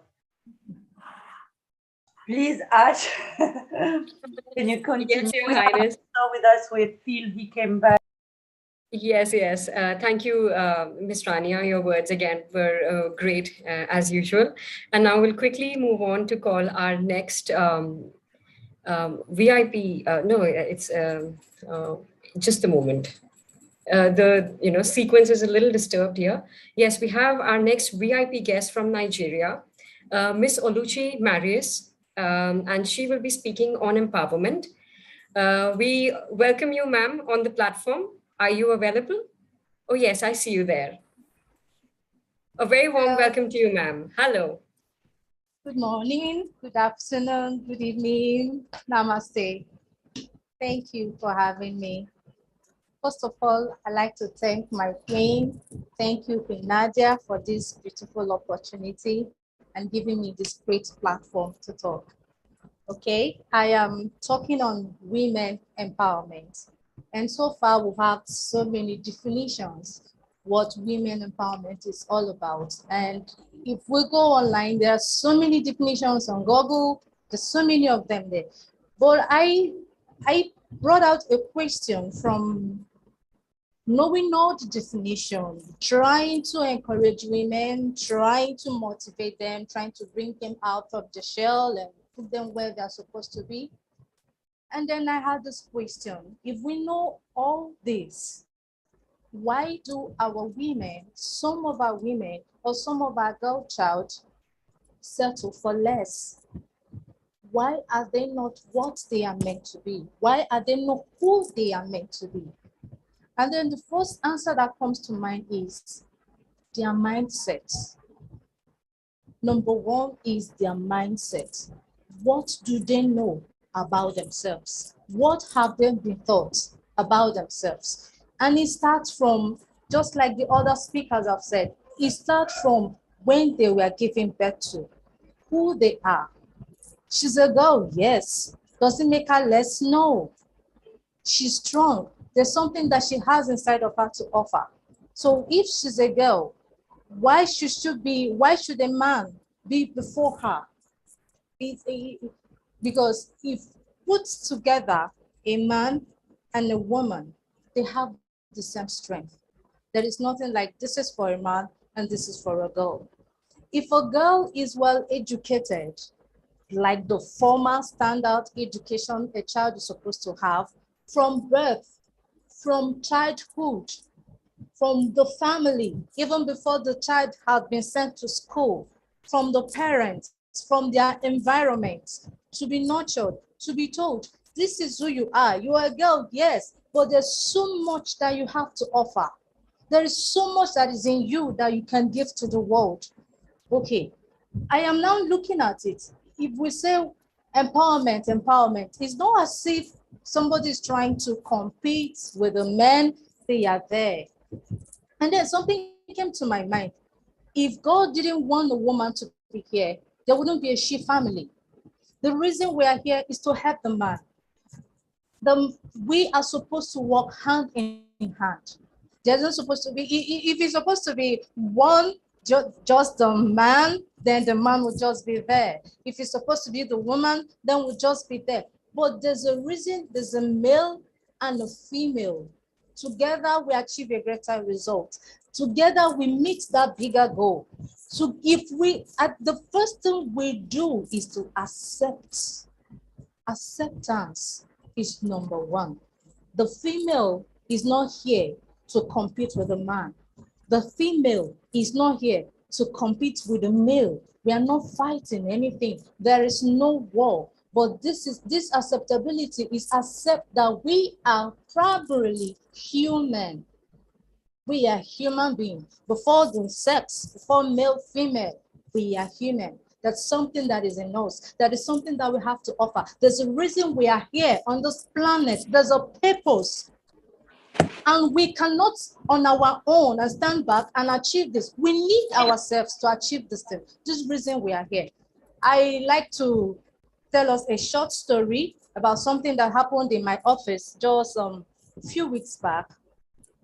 A lady, an intern, applied for an intern job in the office. After the application, it was through, she was given the job, but she didn't come. For the documentation, she was not there, but her name was on the list. We waited and waited, we didn't see her. Then we called her. She was like, she's not close, she's far. We're like, you need to come. We need to see you. You cannot do the job in absentia. You need to be around. Finally, we were able to bring her down. She came. So the question was, why have you not showed? She said her husband didn't want her to come. I looked at her. I said, why didn't your husband want you to come? She now said, because he didn't want her to do the job. The question I asked her, did you discuss with him before applying? She said yes. And I now asked, you discussed with him and he said no, and you still went ahead and applied? She said yes, that she was thinking he would agree after the whole thing. I didn't want to say anything to her. I just kept quiet and now asked her, now that you're here, is he aware you're here? She said no. I said, ma'am, what if I say, go back home to your husband and leave this particular job? Would I be an unreasonable person? She said no. At the end of the day, we tried to talk with her. We tried to address her because she said she had kids that she left at home to come.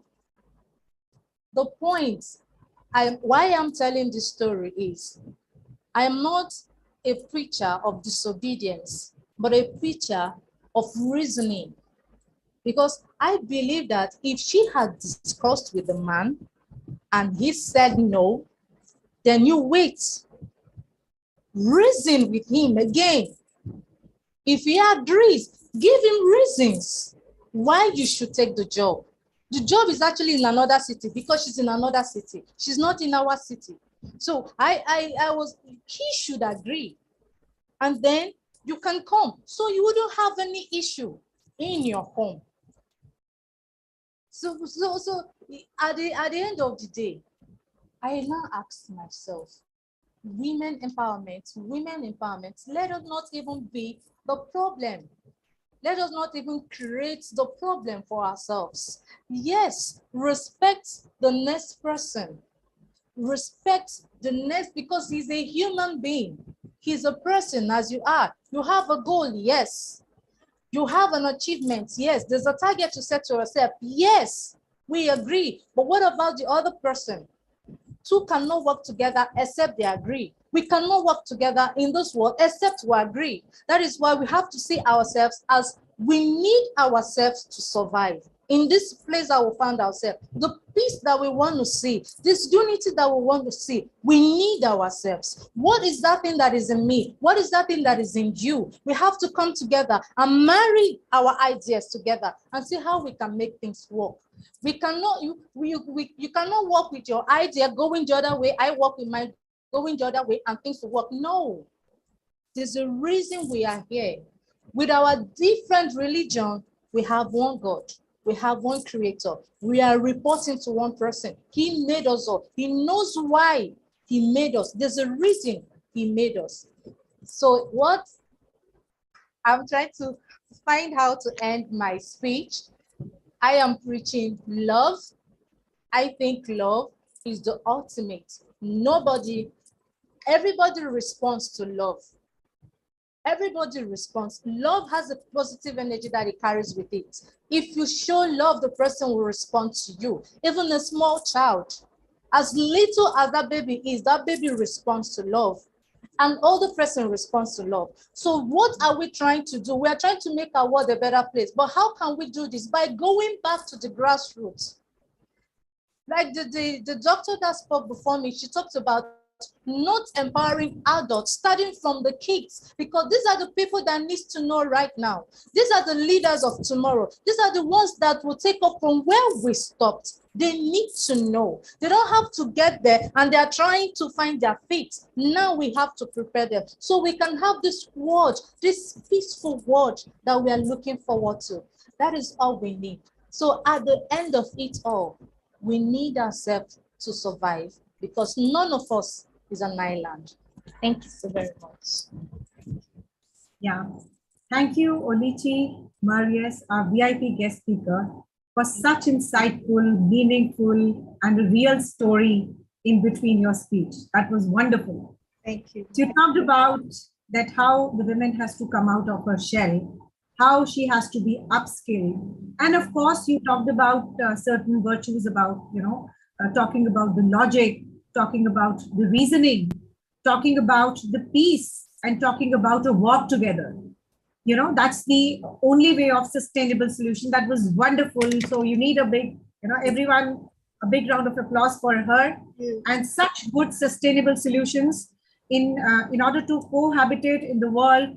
We need peace and we need to work together. We need a dialogue. We need consensus.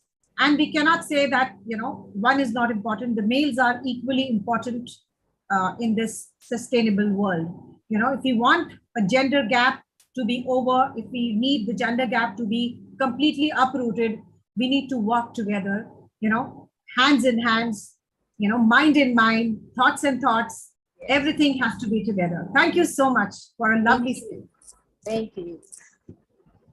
All right, now quickly moving forward, I would now like to invite Mrs. Maria Alicia Maldonado from Argentina, who will be speaking on empowerment. Is she with us right now?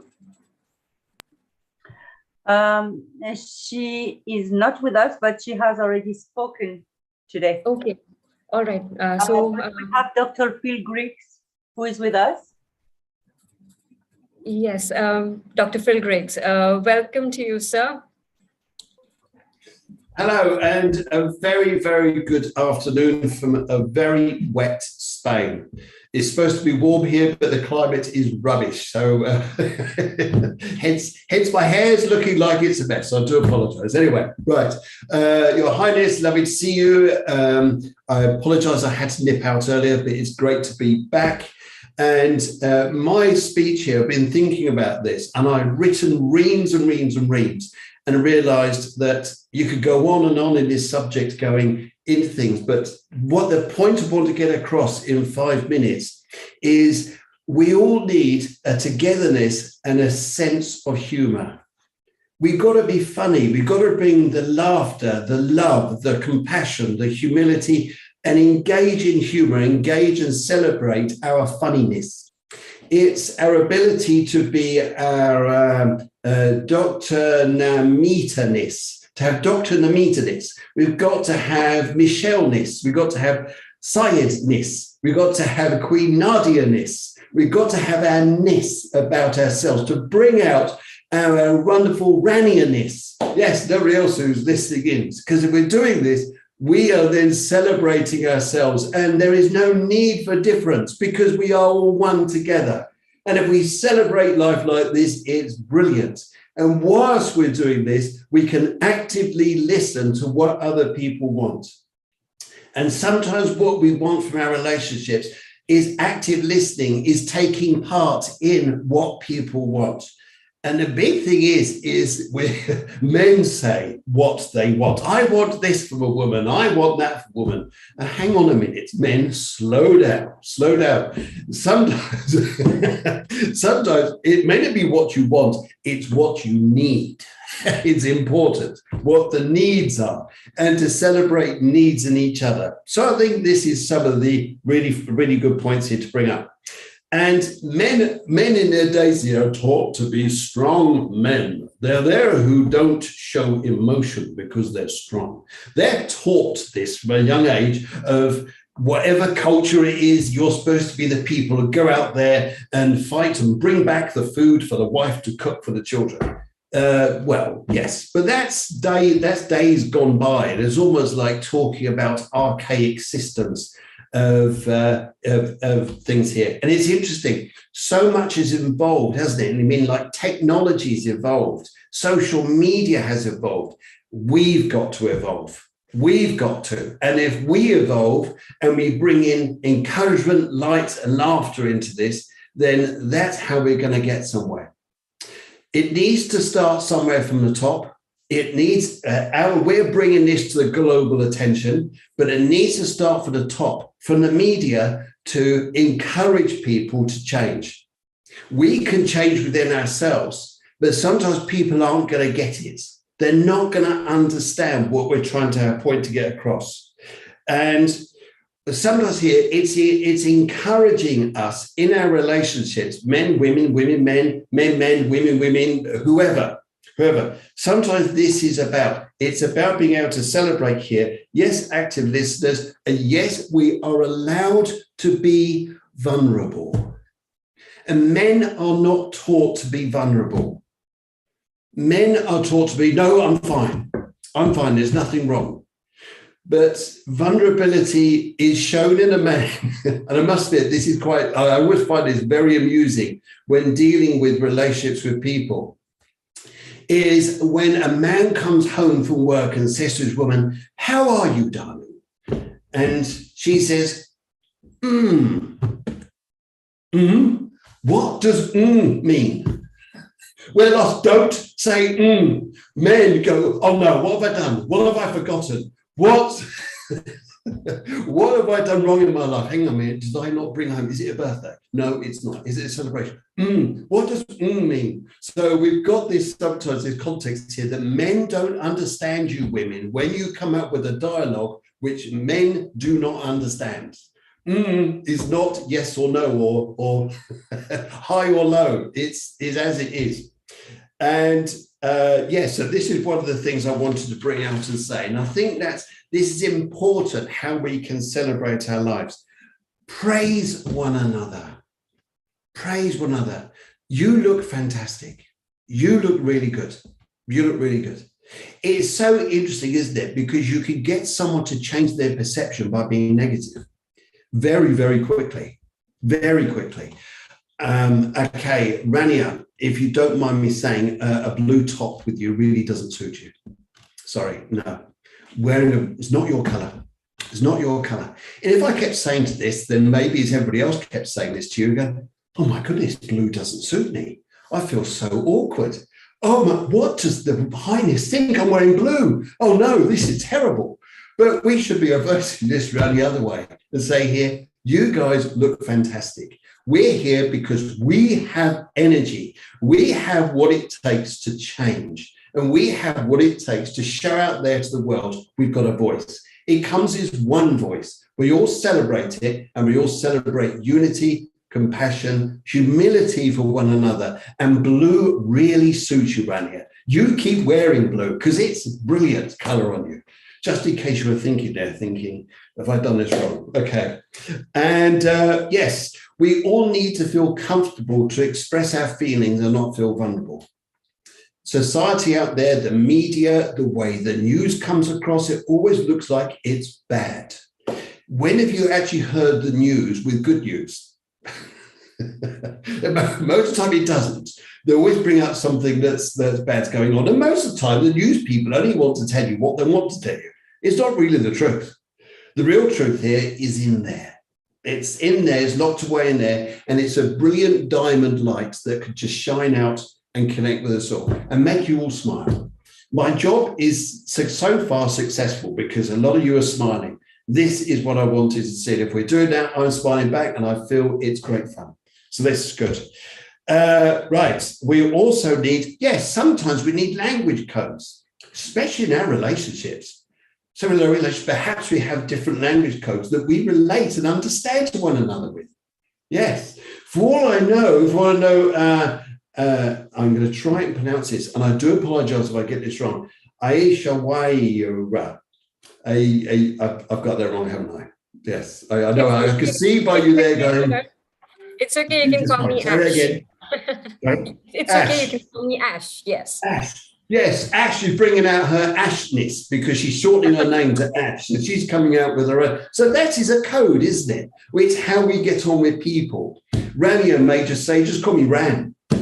Just Ram. The Queen may say, just call me Q.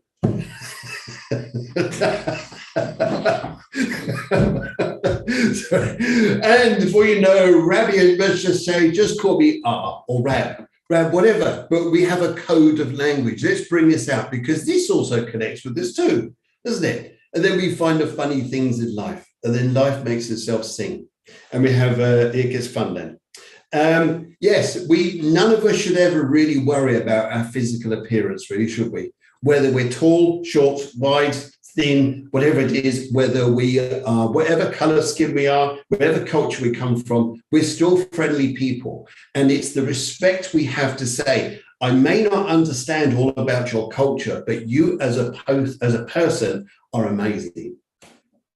You're amazing. You have your own belief and I celebrate that. You have your own culture. I celebrate that. I love going to different countries and meeting different people and finding out about them so that if ever I get invited around their house, I bring them something which they would appreciate. Not what I would like, but what they would like. And if we're doing things for the sake of other people, it's great. It's fantastic. Then we're on a good place.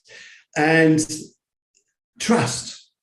Once we have this humor, once we show our vulnerability, is to trust one another, to say it's safe to talk.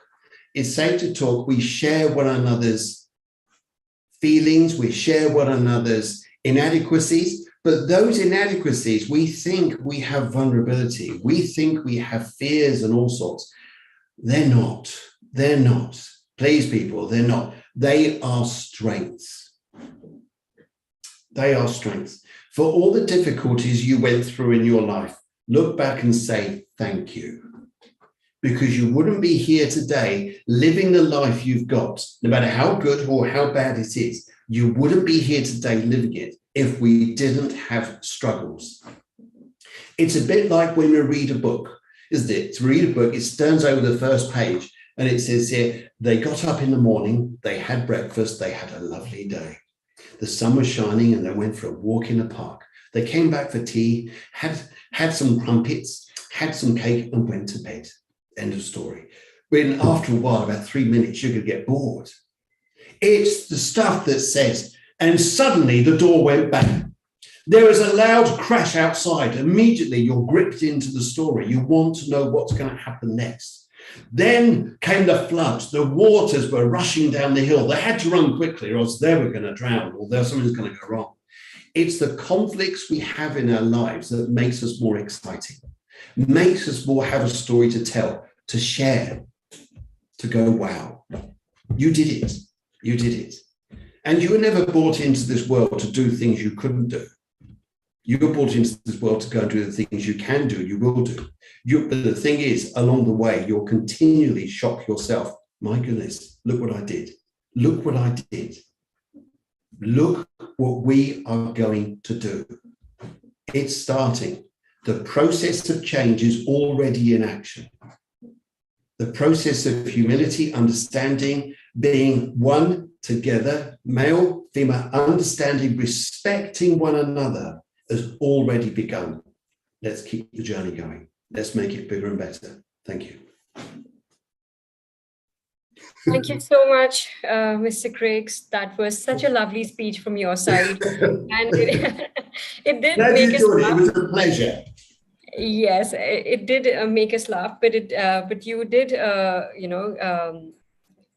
keep on the table some really, really important points regarding how it is important to praise each other, the importance of finding a middle ground that you said, language codes, to be able to reach out to each other and to be able to, bridge that gap.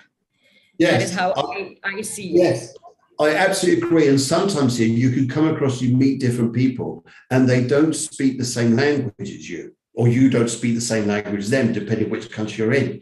Yet you could always find a way to communicate. You'll always find a way to understand, and often it's by laughter. Laughter encourages within it.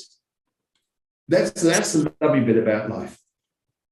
Absolutely, sir. And then you went on to discuss how, vulnerability can actually be a source of strength because it opens up safe spaces for people to discuss their issues, and it creates a comfortable environment, which was very, very important, which is very pertinent to this whole discussion of gender issues, because men often, they do not expose their vulnerable side because of their conditioning.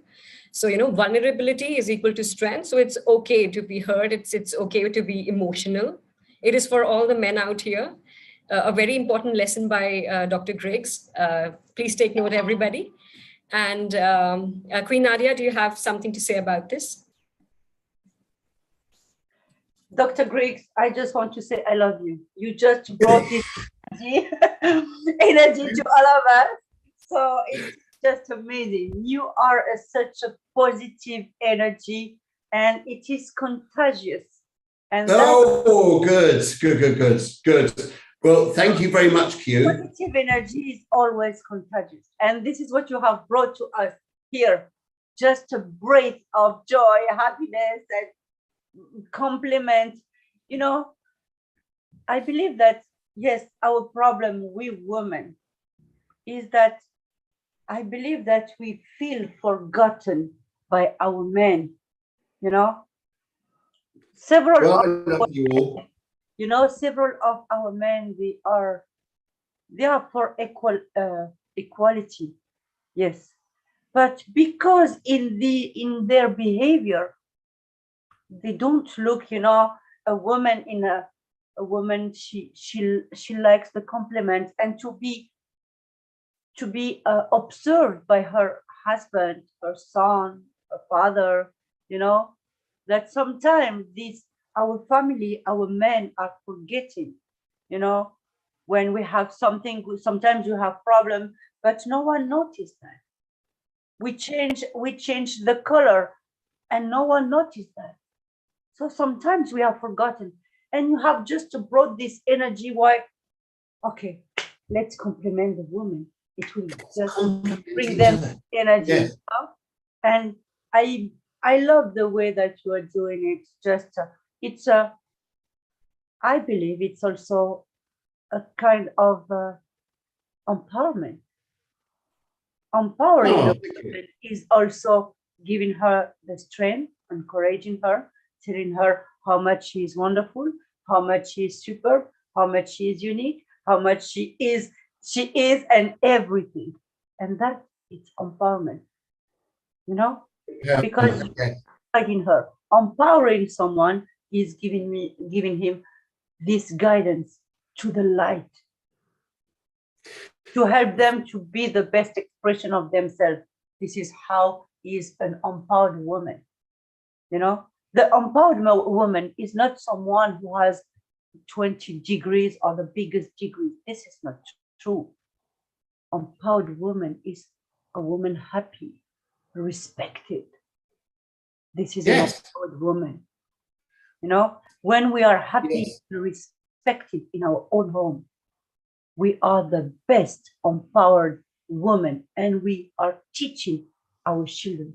Education comes from home. When you are happy, you are just spreading love, happiness. That it is really education. So I think, thank you. Yes. I think one of the points, can I just bring up a point you raised there? And I think this is for men and women. For the woman who isn't praised for her beauty or for how she looks, how she is, where the man doesn't praise her, who's the sad person? Who's the sad one? Who's the unhappy one? Because the woman, she is beautiful. The soul is beautiful. The presence of the woman is beautiful. It's the man. It's the man or the person who isn't recognizing or praising the other is the one who's sad. Don't think just because men don't praise you that it's your fault. It's a fault. It's something in them which is delaying them. And really, it's about us celebrating ourselves. But this makes us stronger, though. Sharing and caring is what it's all about. Sharing and caring. And if we do that with people, it's lovely. And it's been a pleasure, absolute pleasure, to be here and do this. And I'm so glad I could come back and do this. Your Highness. Thank you very much. And Ash, thank you very much for hosting this, and thank you for giving me your name, because this is now so much easier in the future. And yes, brilliant. Thank you so much. It's wonderful knowing you, wonderful having you here. Thank you. Thank you. Back to you, Ash. Back to you. Okay, back to me. Okay, Queen Nadia, tell me, how do we go about it, since we do not see many speakers now in the room, and I don't think it's... I want to see if Tega is here. No, she is coming. Is Busayo is in the list of today, because she is in the list of today? Your Highness, can you please repeat the name? I did not get it. We have with us Busayo Adiyemo.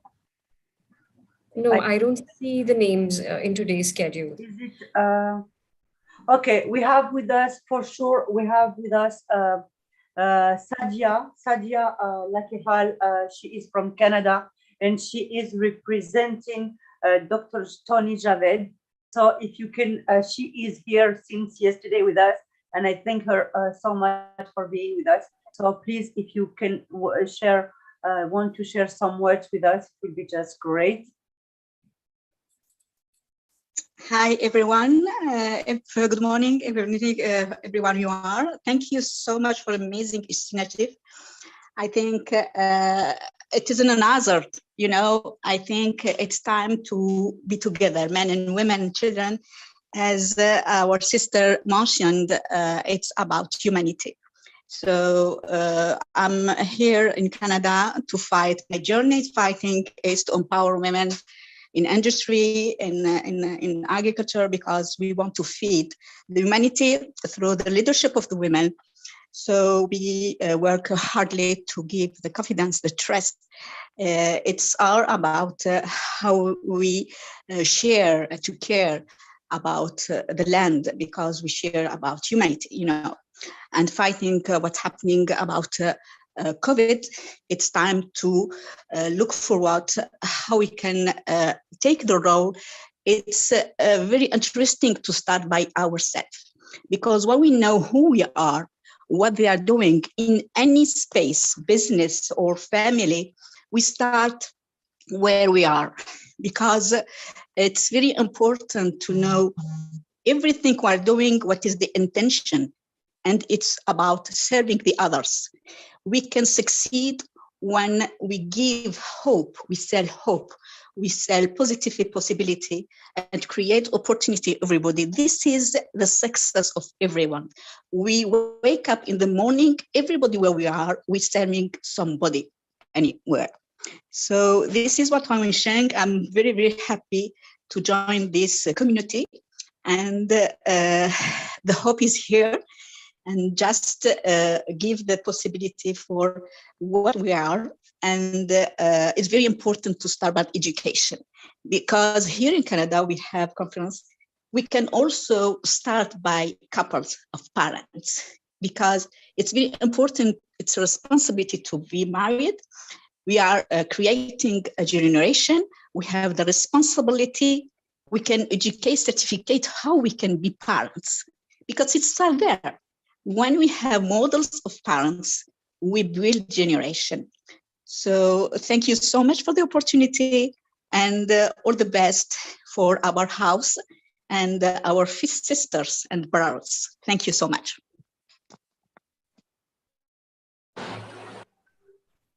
Thank you so much, Ms. Sadia. Your words were really enriching. And it is very important for us all to actually, come together in spaces where we could have all the genders as equal. And, the whole discussion is so very pertinent. And it's a random thought that was just occurring to me right now. And this is something that I'd like to share with you all. I believe the biggest tragedy in a person's life is when a person fails to, realize his or her or their true potential.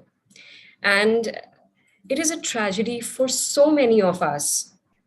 I include everybody, because I believe we can never be, the 100% of anything.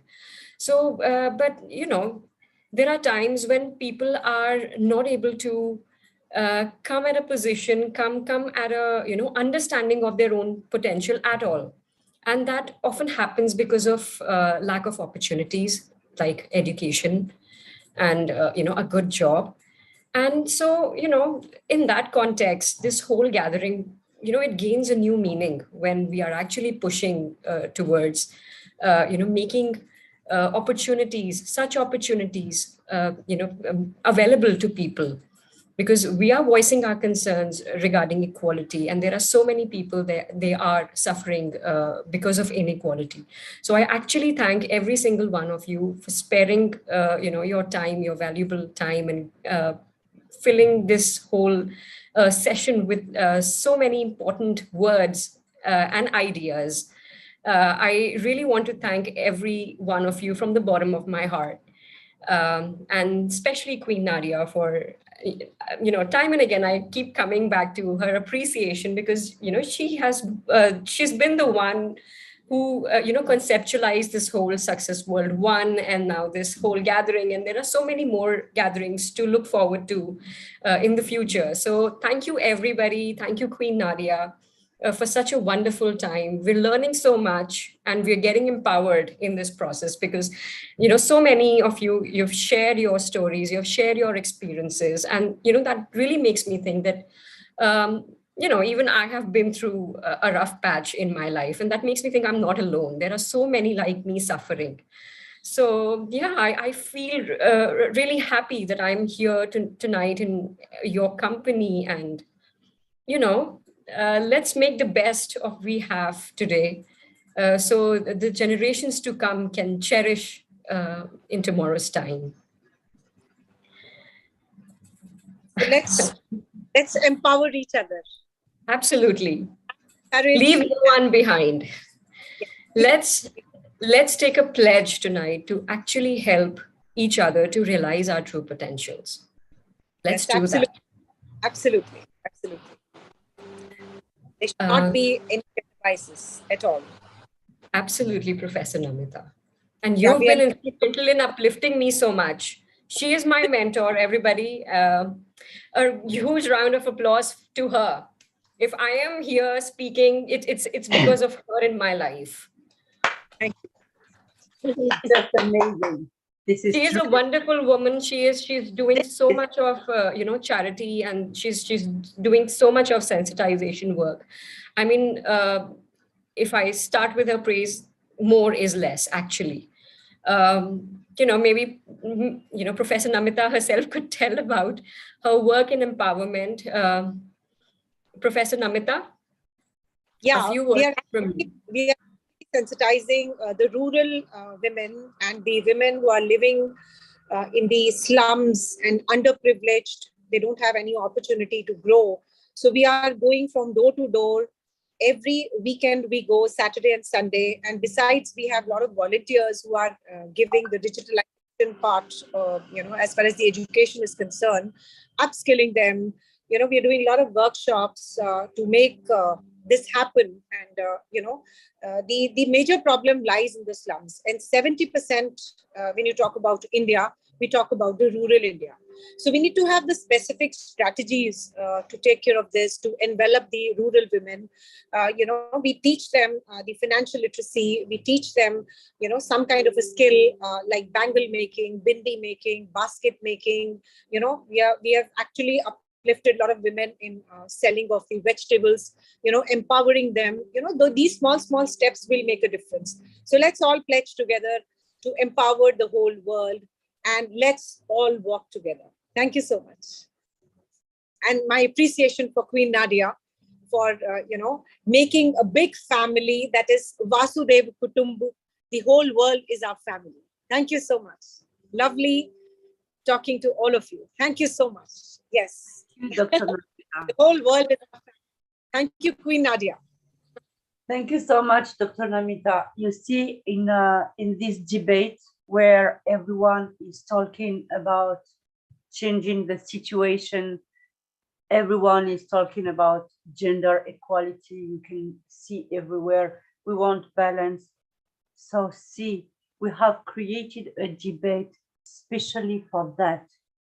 A debate that will be engraved in the history, because I assure you, I promise you that our debate will be engraved in the history. See, people, they are not even here. They have even left. They are not even fighting. There's a big difference.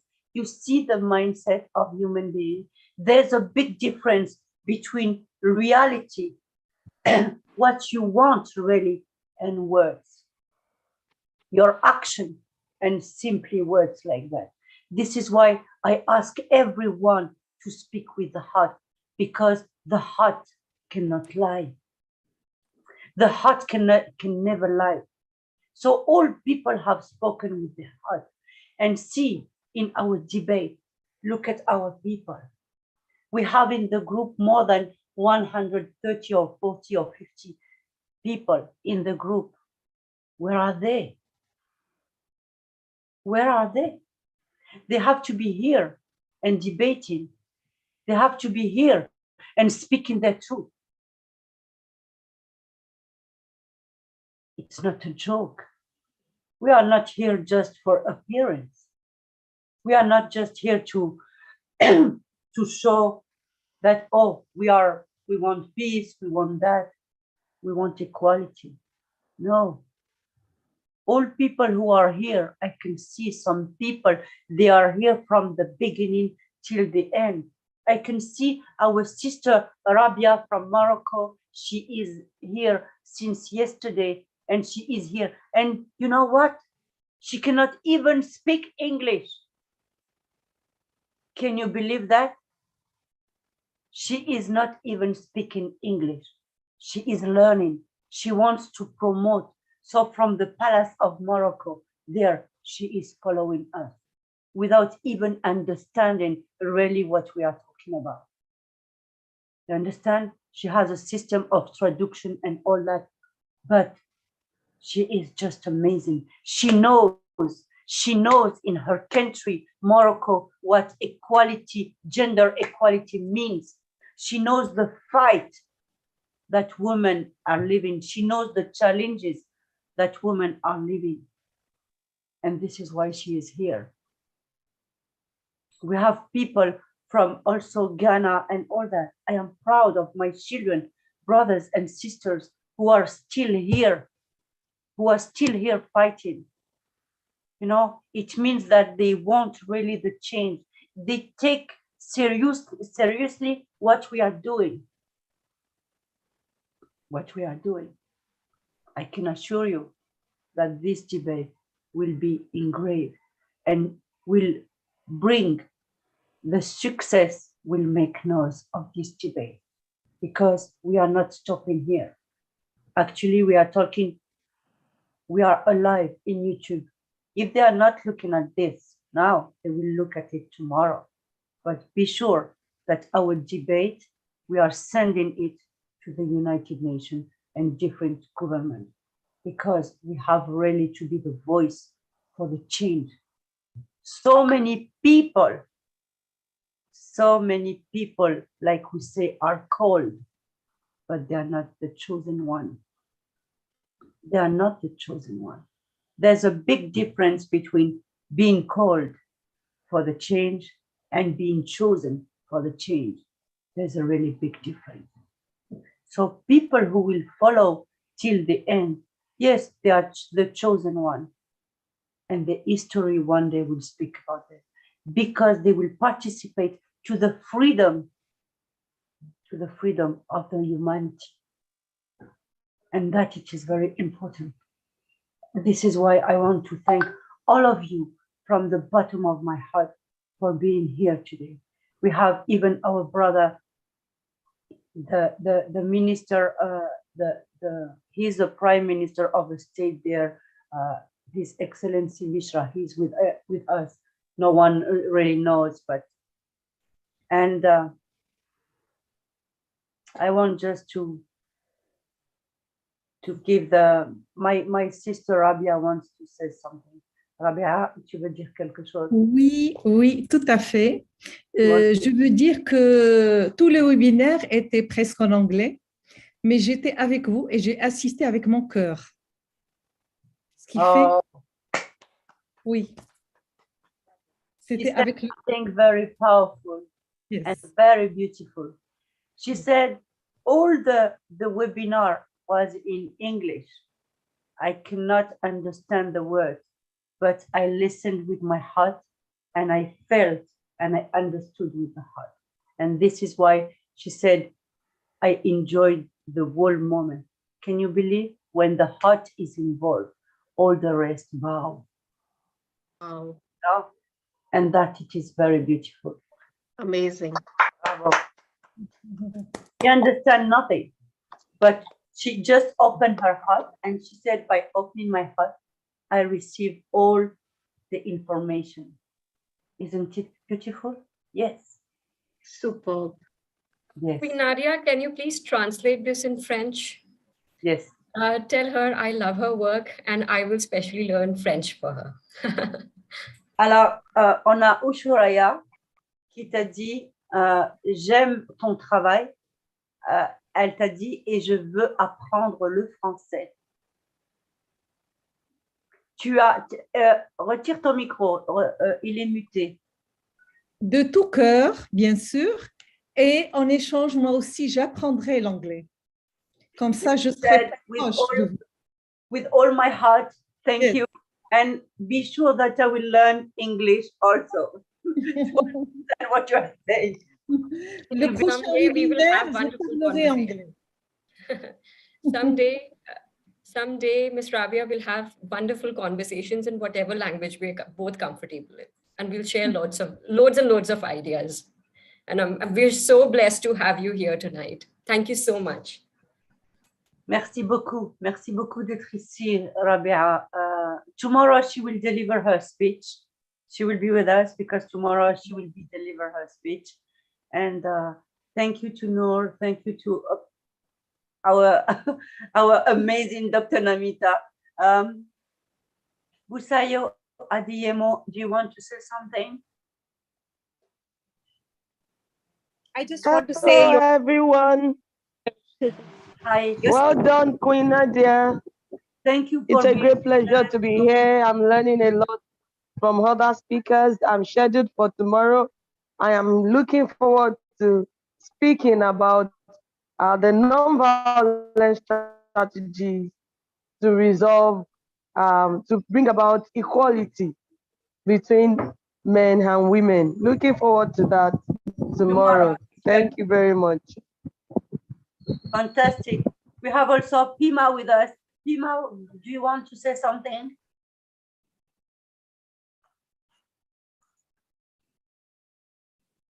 Okay. So I know that Raj wanted to say something when our sister Dr. Alka asked this question. Raj wanted to answer something. So Raj, please, up to you. Good evening, Your Highness. And can I like keep my verdict for tomorrow? Because I was a little involved with some things right now. Oh, okay. Thank you so much. I wanted to say something. Okay, yes, right. For sure tomorrow. Thank you so much. Now, I thank everybody, and I just want to give the floor and the voice to our chief guest today, Rania Lampus. She was just amazing, and we love her very much. And she will close the session if no one has to say something more. So she will close our session today. Thank you to our chief guest. Rania, it's up to you. Okay, I'm very, very honored to close this session today.